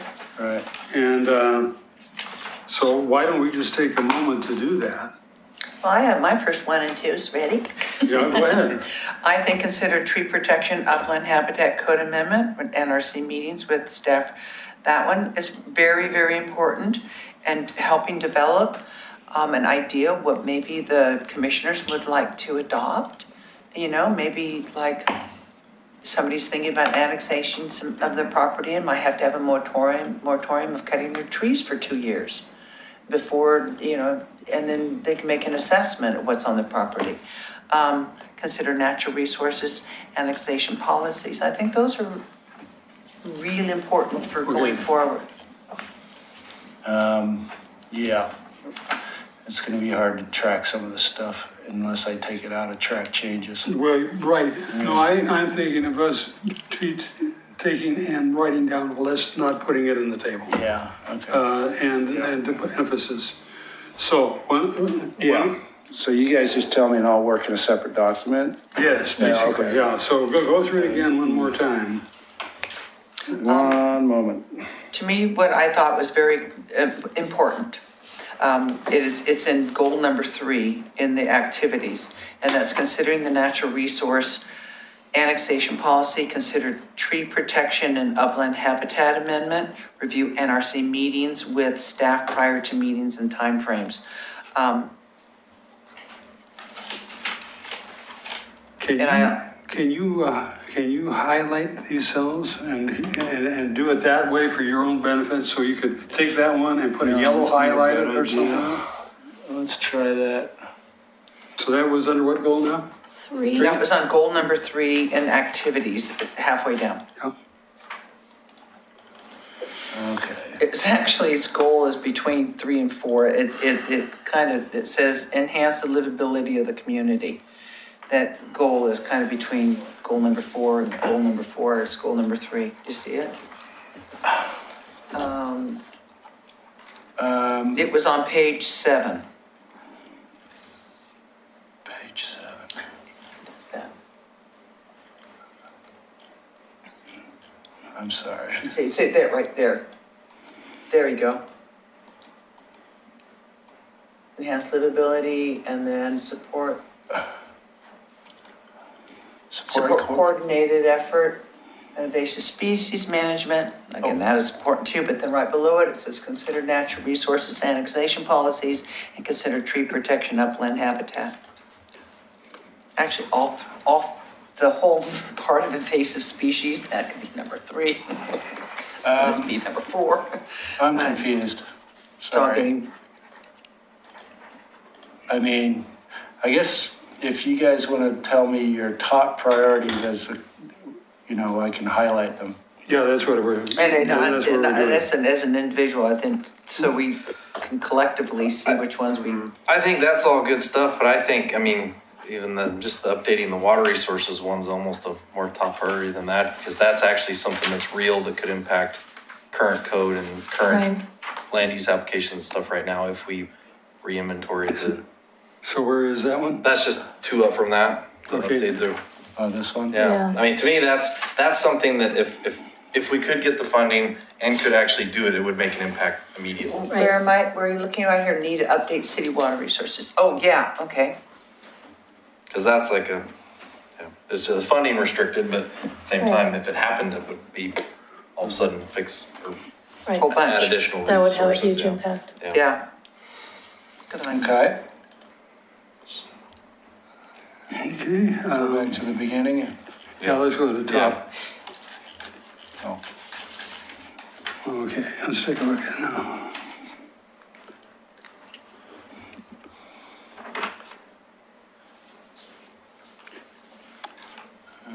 What needs to happen? Stream and interpretive signage. So for things other than streams, park sites, are there any particular park sites that you want to prioritize?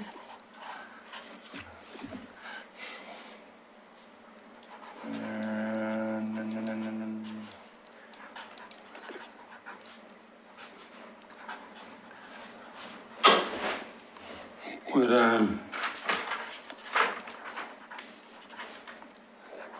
I would, from my standpoint, did somebody see somebody want to highlight into here? What's that? I would like to see the pursue and advance habitat projects into the Superfund, Lower Harbor Trust Fund, even though it maybe end up being a longer goal. I agree with that. Yeah. That whole thing is it isn't just the Lower Harbor, it's some other funding sources, but it's going to start very soon. Not necessarily for us, but the Clackamas River Basin Council, maybe you're aware of this from Doug, accessed $12 million over 3 bienniums to Yeah. advance their work, which is Well, remarkable. Yeah, correction, that's the partnership. Well, It includes the Oregon City. and you guys are in. Yeah, we're all part of it. You're all, which is remarkable. Yeah. Yeah, it's amazing. Yeah. So that's gonna initially kick off lots of So co-sponsoring. that's the Clackamas Fit Partnership. Okay, is that what you call Clackamas Fifth Partnership? Yeah, it's the focus, the F is for focus something, projects. Yeah, so we have a series of projects. Newell Creek is one of them. One of the Nice. projects in Newell Creek is it? Well, one of them. my reason for bringing it up is that it'll give a prompting to other mitigation funding Yeah, as it Yeah, it will. be matching. and you know, What's it, FIP? I'll have to look at what the FIP, yes. But I don't think you need to put that in here specifically, do you? Okay.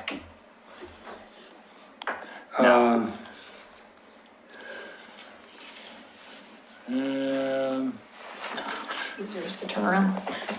Okay. Does anybody see anything else under this? I think we can actually take this one off the list because Cascade Environmental Group has produced that report.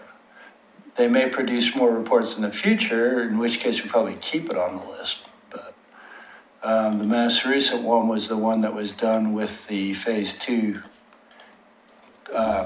application. Because they had two reports. They had a Pacific Habitat report and they also had a restoration approach document prepared by John Runyon. So that'll probably evolve over time. Okay.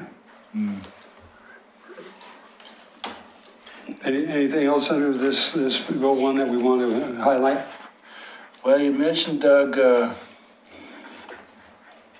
the process for geological naming. Did you want to, Yeah, that would be fine. I think probably,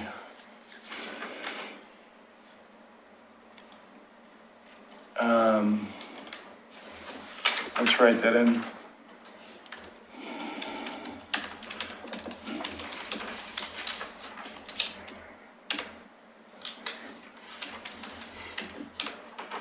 State, okay.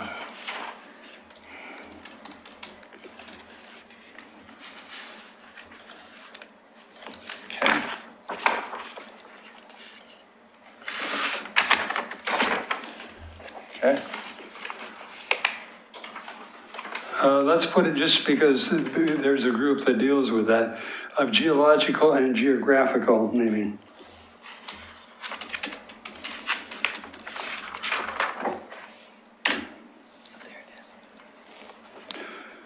Okay.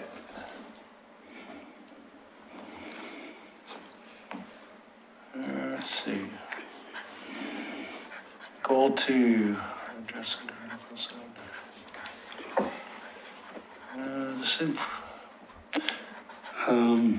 Is there really a role here now with respect to critical facility needs? I would go highlight the upper yard discussion for Yeah, future uses. okay.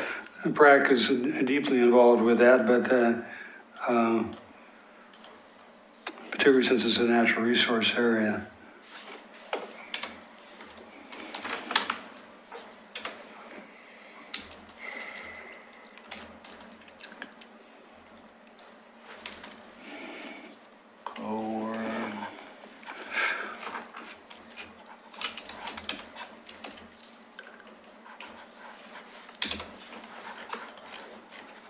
Okay.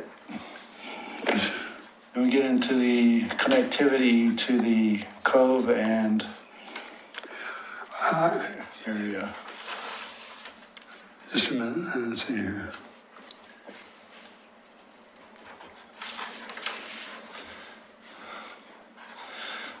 I guess this is my personal feeling about this thing, but I would like to identify the connectivity with the RES and list it as a long-term goal. Assist with the connectivity between Rossman landfill site and Cove.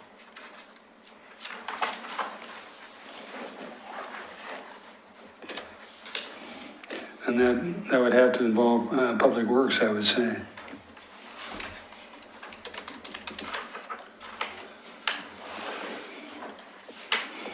Okay.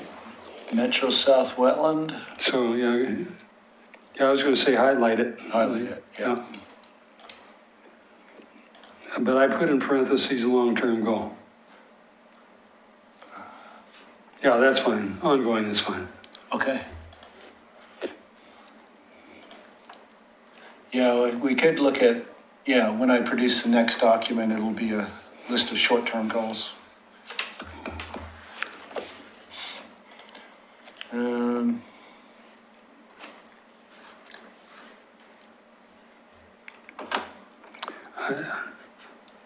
Dee Dee, this is probably on your list, communicate with neighborhood association, citizen involvement, and is that? Yep, and that can actually develop back into, like I said, there's a couple of them that kind of smush together. And developing sites for heritage trees and the community involvement, those things can go hand in hand because it almost can Okay. tackle them by neighborhood. What I'm thinking.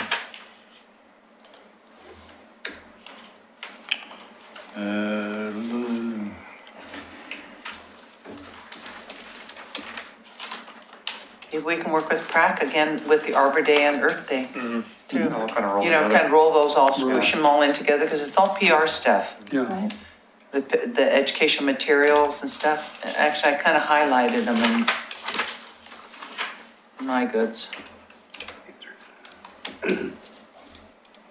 Yeah.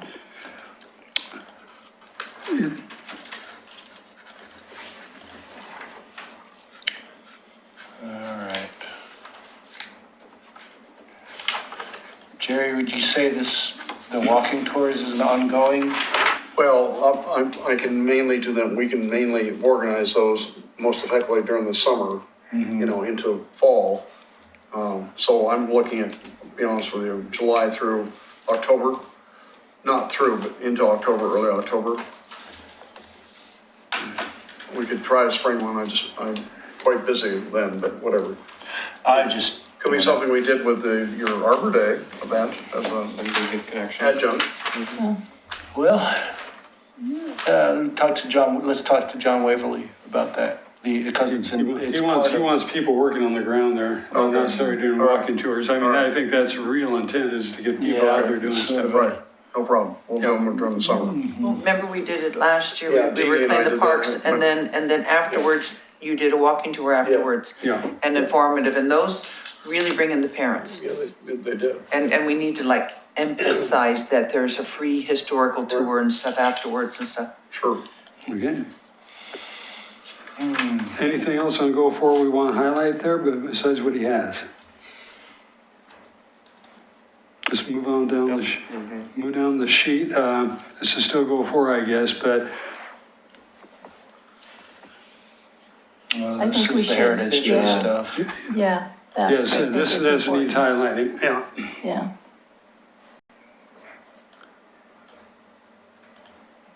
Okay. Yeah.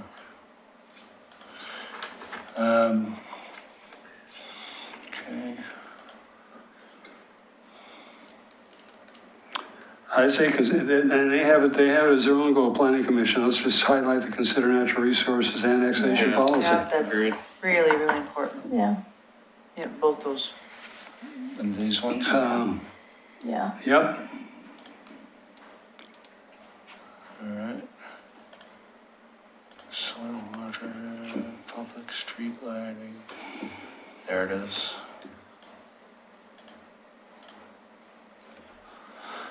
Yeah, Just the want to review draw little request to connective reduce the lines to Enrod them. That's what I vegetation was kind corridor of with. doing. Which one? Review request to reduce Enrod vegetated down. Oh, Right there. yeah. Okay. Yep. Oh, okay. Okay. And this needs to be updated. You too. About half of them there now. Yeah. It's still a lot, but at least it's, Hey, you're doing good. yeah. Yeah. Some. We're gonna, some of these we're gonna do in any case. Yeah. Schedule joint meetings with planning commission. Yeah, we're doing that. We have that scheduled, we've done that. Okay. I think we've had that at another place, this goal 5, I think we've already yelled it already somewhere, haven't It is redundant. We can probably remove this entire line. we? Okay. Because we've got it elsewhere. Yeah. Yeah, okay. Hey, we took some off.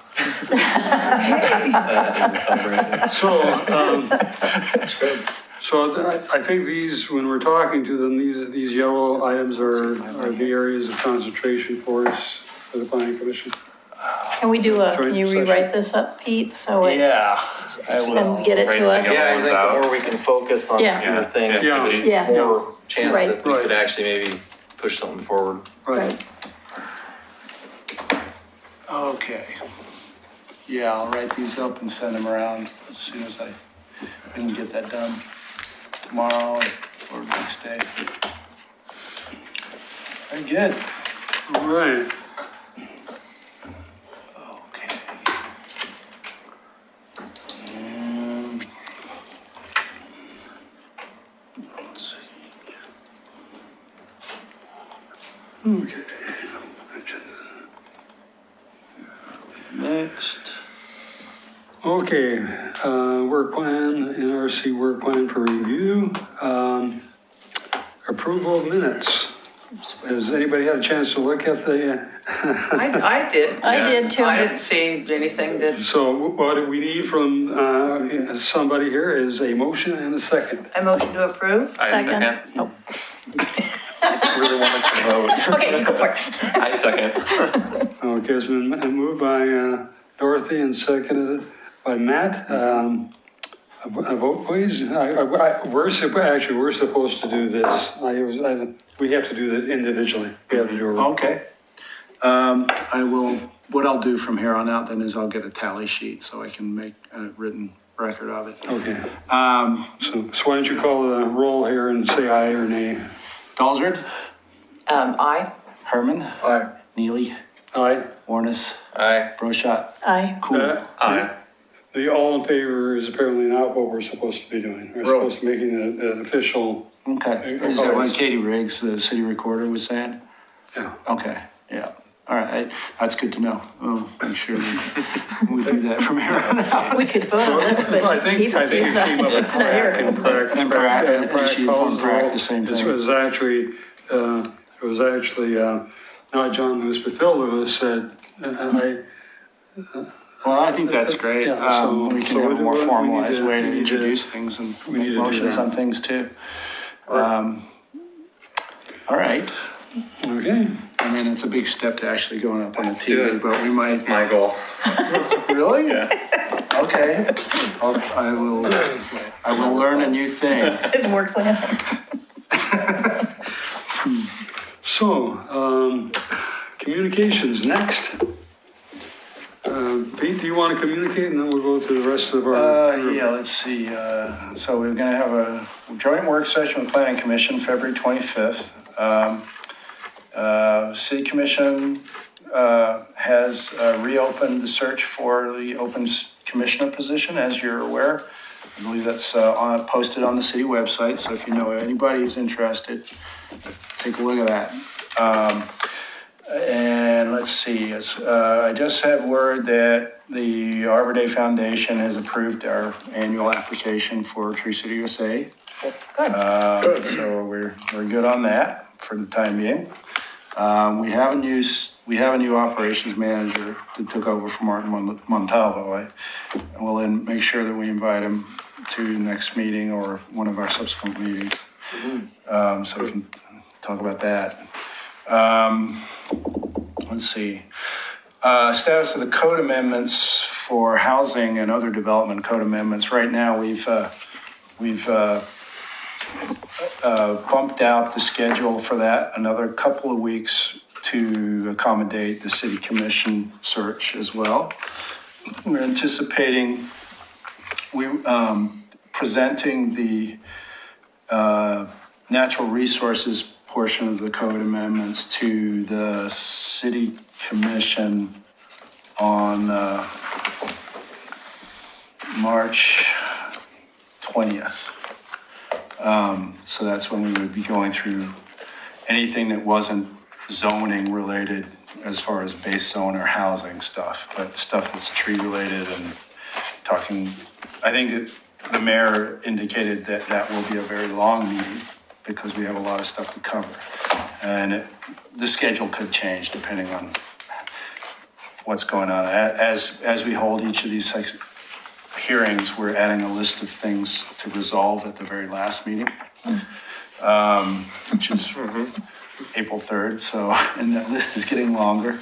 But there is clear agreement that if something doesn't make it onto that list, it's considered done and gone, and we're not going to revisit it. So the list of items is on the website, and I'm not going to go into what that is, but we're updating that as we go forward. Willamette Falls Legacy Project, it may be a good time to get Christina or some of the Metro staff before you to talk about the status of that, because it's the design drawings and the impetus for moving forward with the design drawings is really heating up. And I think that would be a really good thing. And then, Doug, have you been involved in the McLaughlin-Kenema Trail project at all lately? Only, Yeah. no. No. I mean, the answer is yes. I mean, Yeah. there were earlier work sessions and so forth where I was involved, but they essentially decided what that route essentially was going to be. Right. I mean, looking at And beyond easements. that, I don't know there have been any Okay. committee meetings on it. Right. But I was involved in it, yes. Yeah. So the only other big thing that I can really talk to right now is the implementation of the Beaver Creek Road concept plan. Well, I should also talk about the Kenema wetland process. So I'll talk about Kenema wetlands first. Kenema wetlands, what we're going to be doing is applying the natural resource overlay district boundaries to the wetland that was delineated. And that's affecting 5 tax lots for property owners. And we would do the appropriate notification for that and go through public hearing process. Since it does not affect the allowable use of the underlying zone, you still zoned R6, you still get to develop your property in the manner that is, in accordance with the zoning and that sort of thing. But it's going to have an effect on impervious surface area, what type of plantings you can do and that sort of thing, once it's applied. I'll ask a question on that. Sure. We had the cottage housing, 6 units going in, the Right. five, I guess. 5 units, right? Yeah. Is it, Yeah. has that advanced or are they going to have to meet the requirements? Yeah, what they're doing is finalizing the Public Works facilities construction plans. They had to do some redesigning on some retaining walls, and that affected pipes and things like that, but they're So real did- close. didn't- They wanted, here's the status of it. They had to be able to pull a grading permit by the 1st of October or 1st of November under the steep slope overlay district requirements, and they couldn't pull it in time. So they're blocked out for the time being because you can't do the construction during the wet season on a geologic hazard overlay. So they'll have to wait till that window opens up again in late spring, when the ground isn't saturated. So that's where that's at. And in the meantime, we'll go through this process. The Beaver Creek Road concept plan implementation involves a lot of public outreach to people outside in the county as well, in the hamlet of Beaver Creek. They've had several meetings already on that. And the expectation is that we would adopt zoning for that area that affects the entire 400 some acres on the east side of Beaver Creek Road. The concept plan that was done earlier on, Right. this is basically trying to streamline the zoning aspects of it or what? Right, so So- the concept plan doesn't change. This Yeah. just applies to the zoning and Yeah. the public infrastructure refinements. And hopefully has a more cohesive and directed funding strategy in terms of really what needs to happen and what the costs are going to be for the large things like the collector level roads and the large pipes that have to be built out there for that site to develop as an employment area, as well as a mixed-use residential area. Yeah. And that's all I have. There's probably several other things, but those are the biggies. Yeah. So I'll start with Dee Dee. Let me start with me because I always have so much to say. All right, so anyway, I've been kind of doing outreach to our various different neighborhoods and trying to do presentations, and I told you I'm doing them on choking trees from ivy, and hopefully we'll branch out into, and I will tap on heritage trees. You can't get away from that if you're choking them. So, because most of the ivy's climbing up big trees. Also, in my neighborhood, in Berkeley Hills neighborhood, I'm doing a presentation up there also on ivy removal and invasive trees, but also because we are having the new apartment building built for veterans families at Park Place, Pleasant Avenue. Pleasant Avenue, yeah. Our neighborhood wasn't pretty up into much in an uproar because there were quite a few trees on that lot. The only one that was saved was the heritage tree. And then when I went back and re-aged it, now that I know kind of how to do that, I found it was only 65 years old instead of my approximate of 100 years old, which amazed me that an oak tree grows so big in 65 years. I want to plant more oaks. But there was a giant fir that came down.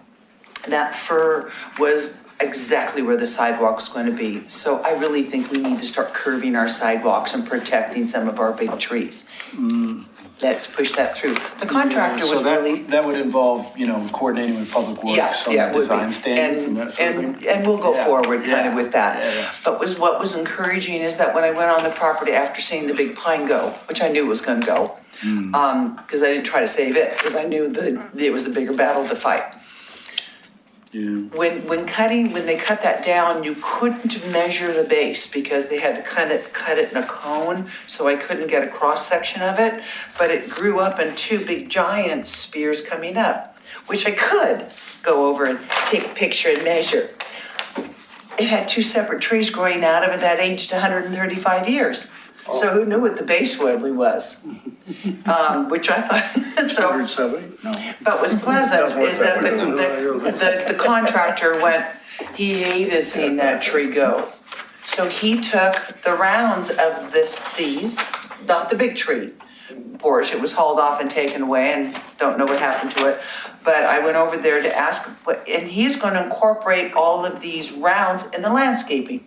So there's an educational opportunity there with some signage on Heritage Street, which they don't even know where that sign is at the point for the oak. So we can make a significant heritage tree sign there, along with education on how to count rings on a tree. They're going to be all over the children's playgrounds. You're not going to cut the tree down to do that. No, that was the one that was cut down. I went on the property as they were yelling, going, "Hey, who are you?" And I said, "I'm the hugger." And they said, "Oh, your name must be Dee Dee." But anyway, that wasn't me. He was very receptive. But he actually showed me where I could go and take a picture of the tree, and then I went over and physically counted the rings. So I think there's an educational opportunity there. And I think that we should seize it because the rings will be available. I think that we should, and I asked him if he could save a ring to give to us that maybe we can put somewhere to put a timeline on it. I think some of the bigger heritage trees, if we start putting timelines when you go into somewhere and you say what was going on 350 years ago from now, what was going on 135 years ago from now, and what was going on 700 years ago from now, that will put things into real perspectives. And since we're pioneers here, we can hug the pioneers. And if it's before the pioneers, I think we need to stress that. So there's some really cool opportunities that are right in our little neighborhoods that we could use as educational opportunities for a heritage tree program, and also just education in general, with a good story or not. And then also, I suggest that we go back to my original plan, and that's naming that oak tree after Maurice and Twyla Gibson, the original owners of that house. And they probably, if the tree is only 65 years old, they probably planted it there, which surprised me. I went, oh, they planted the cedars that went behind it, and the pine was always there. So I think those are very significant things that we could, that would help our resource and our community and our heritage tree program on one fell swoop. You, how do we nominate a tree for somebody, or is that? You ask, and actually then, because it was a stipulation, if you wish to name it after somebody, and if it was somebody of significance, they would consider it and put it on there, and everyone's been afraid to put it on. They said, well, did you get it signed off from somebody? I said, well, the Gibsons are gone and dead. Can we just put it on there? Well, I don't know. And then it gets overruled. And then there's another one when we were doing Judge Ron Tom's tree. I said, let's put my mom's name on it. And did Judge Ron Tom sign on it? He's in Mexico, but we can always scratch it off. So I mean, there is a process, but it's never been adopted. And I've tried to throw hundreds of dollars at it, and it's never even grabbed on there. So now I think this is an opportunity. The sign is lost or not even sure if it was ever even made. I would probably approach the Soil and Water District to see them Did they ever pick up their sign? Yeah, they came and got it. Okay. They're right down around the corner from me. When I go to pick up my bag here, I'll ask them whatever happened to that sign. The office, hopefully. And they had no problem. Actually, they said they had no problem naming it after Maurice and Twyla Gibson. Because they bought it from the remaining family that owned The it. plaque just has the Just has the species on it. The year it was designated. Yeah, and so I think at this point, we might consider putting the age of the tree at the time of designation and That would sell require some an bragging rights. Sell some bragging rights. I missed what you said. Oh, nothing. I said it. That might require an arborist report. Just kidding. I'm working on that one. You have no idea. But anyway. How are you aging? Huh? How are you? If you go to the internet, you can have a growth rate on trees. Yeah. And this is all done through the various different forestry companies. Okay, yeah. So they have growth rates on specific trees. I have a whole list of them. Okay. And then you measure the tree at breast height. Yeah. At 4.5, 5 feet high, and then you divide that by pi, 3.14, that'll get you your radius. Your radius times your growth rate will give you an age tree, approximately what the age is without putting a based core on where to it's it. growing. And that would get you a gross age on the tree. If it's growing in rocks and or really tough areas, high elevation areas, you know that those trees could be considerably older. So what you're getting is a right. gross young age, no matter what. Yeah. So even if you're going to the ones on the bluff It's up inaccurate, here. but it's. It's a Yeah. total estimate. But Yeah, it's total estimate, but your estimate at this point is low. Okay. I mean, I got So we're talking about the that's estimates on not the necessarily, bluff. and I'm not Those pouring white oaks, I can oaks, tell you that. Those white oaks are going to be considerably mine. older, Doug but they first. might measure out at 120 years old, or less. But you know that they're going to be older. But even if you're saying, "Wow, this tree is ancient, it's growing in this rock here," but you can tell that story too, with more interpretive signage down the road. But with just a gross estimate of the age of that tree on the signs, along with selling some bragging rights. Nothing wrong with that. We do it to benches all over the place. Why not?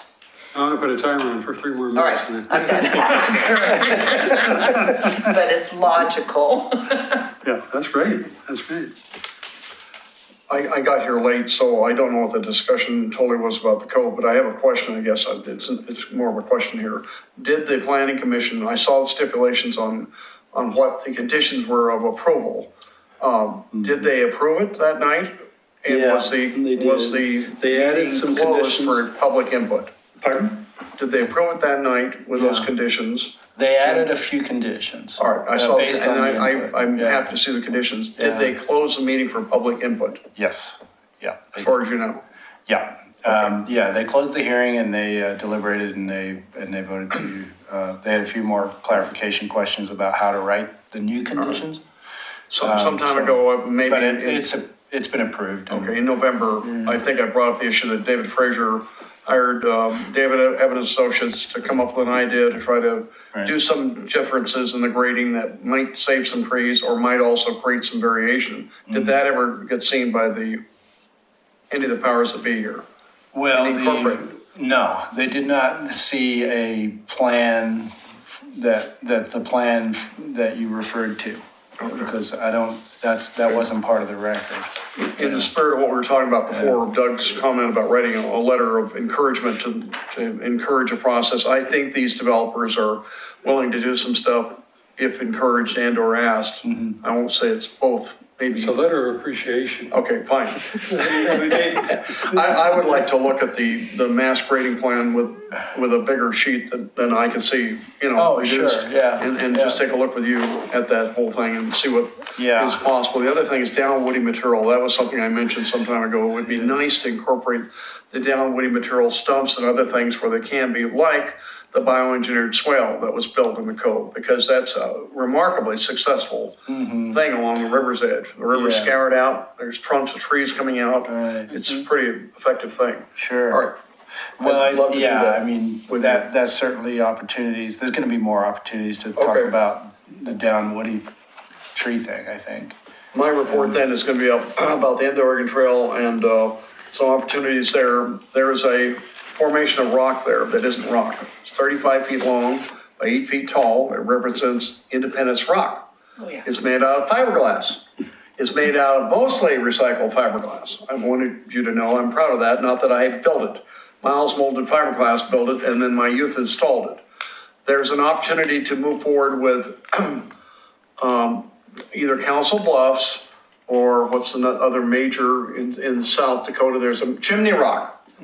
And it's 350 feet tall and 500 feet wide at the base. And 1/100th scale, like I just mentioned, if you went to backside into the Oregon Trail, you'd see this thing that's 1/100th scale exactly of Independence Rock would be 35 feet tall and 50 feet wide at the bottom.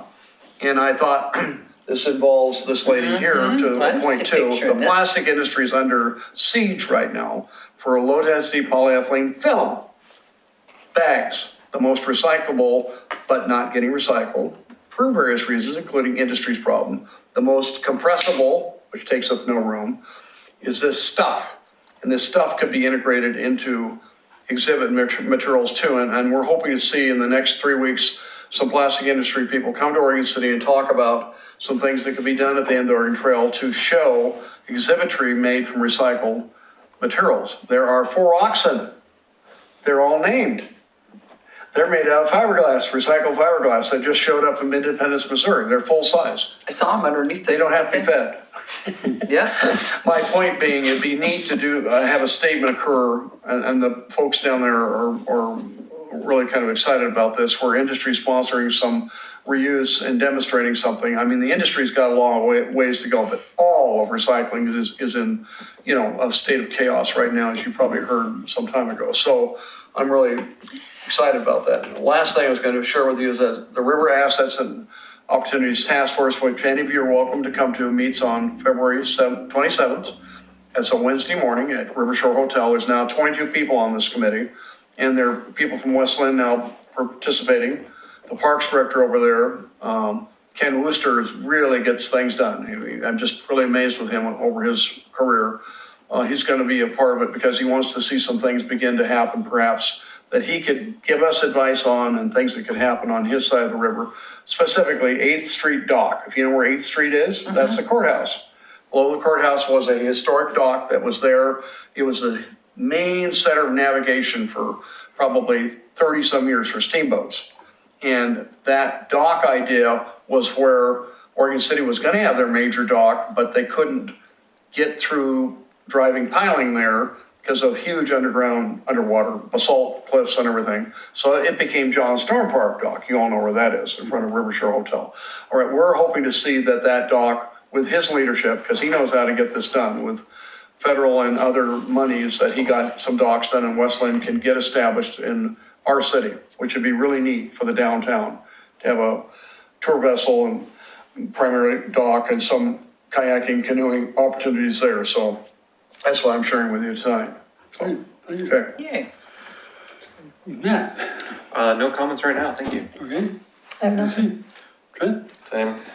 I just wanted to talk about the stream naming process the Greater Oregon City Watershed Council is looking at.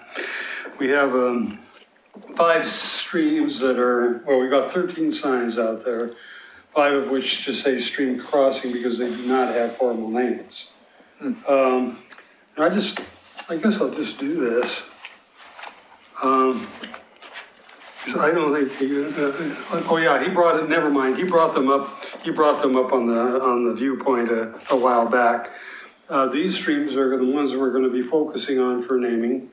There's a group, I mentioned it a bit ago, the Oregon Geographic Names Board, which names are submitted to the state, they make the recommendations. We've talked to 2 people, they're willing to work with us on this effort. Really? We were thinking of proceeding in a similar fashion to what the Parks and Recreation Committee did in terms of their stream naming. But what they did is they put some recommended things on SurveyMonkey, and then people could actually put on additional names as well. However, there was a committee that was formed to actually name those streams. And you'll understand why. The streams that were put forward for recommendations were Caulfield Creek Park, Tyrone S. Wood Memorial Park, One Chenoa Park, Waldo Caulfield Memorial Park. Those were the 4 that the committee recommended. The survey, they do not necessarily represent what came out of the SurveyMonkey. The top votes went to Robert Lipke Park. I think that might have been rejected simply because the police department is going to have that name on their building.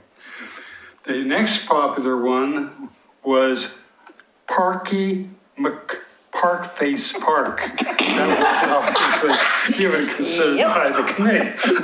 They got 31 votes. My guess is a bunch of college students or something got together. You could do only 1 vote per phone number, but I mentioned a bunch. So they had a whole list here. I think we're going to. Actually, I remember that. It was quite, I think I threw in a native name in there with. And so Hello, we'll be putting together a list of some suggested names ourselves. I think one of the things we'll be considering is actually looking at the donation land claims where we have the stream crossing signs, and perhaps putting that, the name of the donation claim is one of the alternatives, but there will undoubtedly be others. So there are 5 of them that we're going to be looking forward.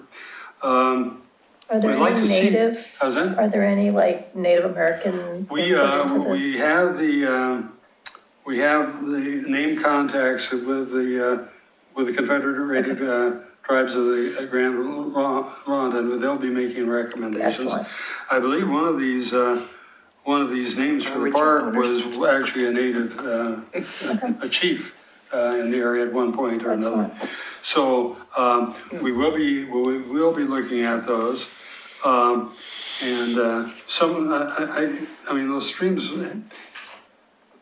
streams have informal names that have popped up all the time. And so when you go through the naming process, you can put your name, but then they will also have a listing when they put forward the formal names. They'll also have a listing of also known as names. For example, Red Soils Creek, which Public Works refers to as Theater Ditch Creek. That creek is not a formal name. The one that passes by the Abernathy Chapel going underground near the chapel there, oftentimes referred to as High School Creek, but it's not a formal name. And so we're going to be going through this process. we'd like to have it done for this year if possible. The names have to be submitted by October, but that might be a little arduous. But they did, the Parks and Recreation did it through SurveyMonkey, and they said it was a fairly easy process to go through. Just 5 creeks, we can name them after the Cayuse 5. I think, for one thing, I'm not sure how the Confederated Tribes of the Grand Ronde would react to having a Cayuse tribe. Cayuse. So we probably look at the recommendation that would come from the place where they actually have the treaty rights for hunting Yeah. and fishing. Yeah.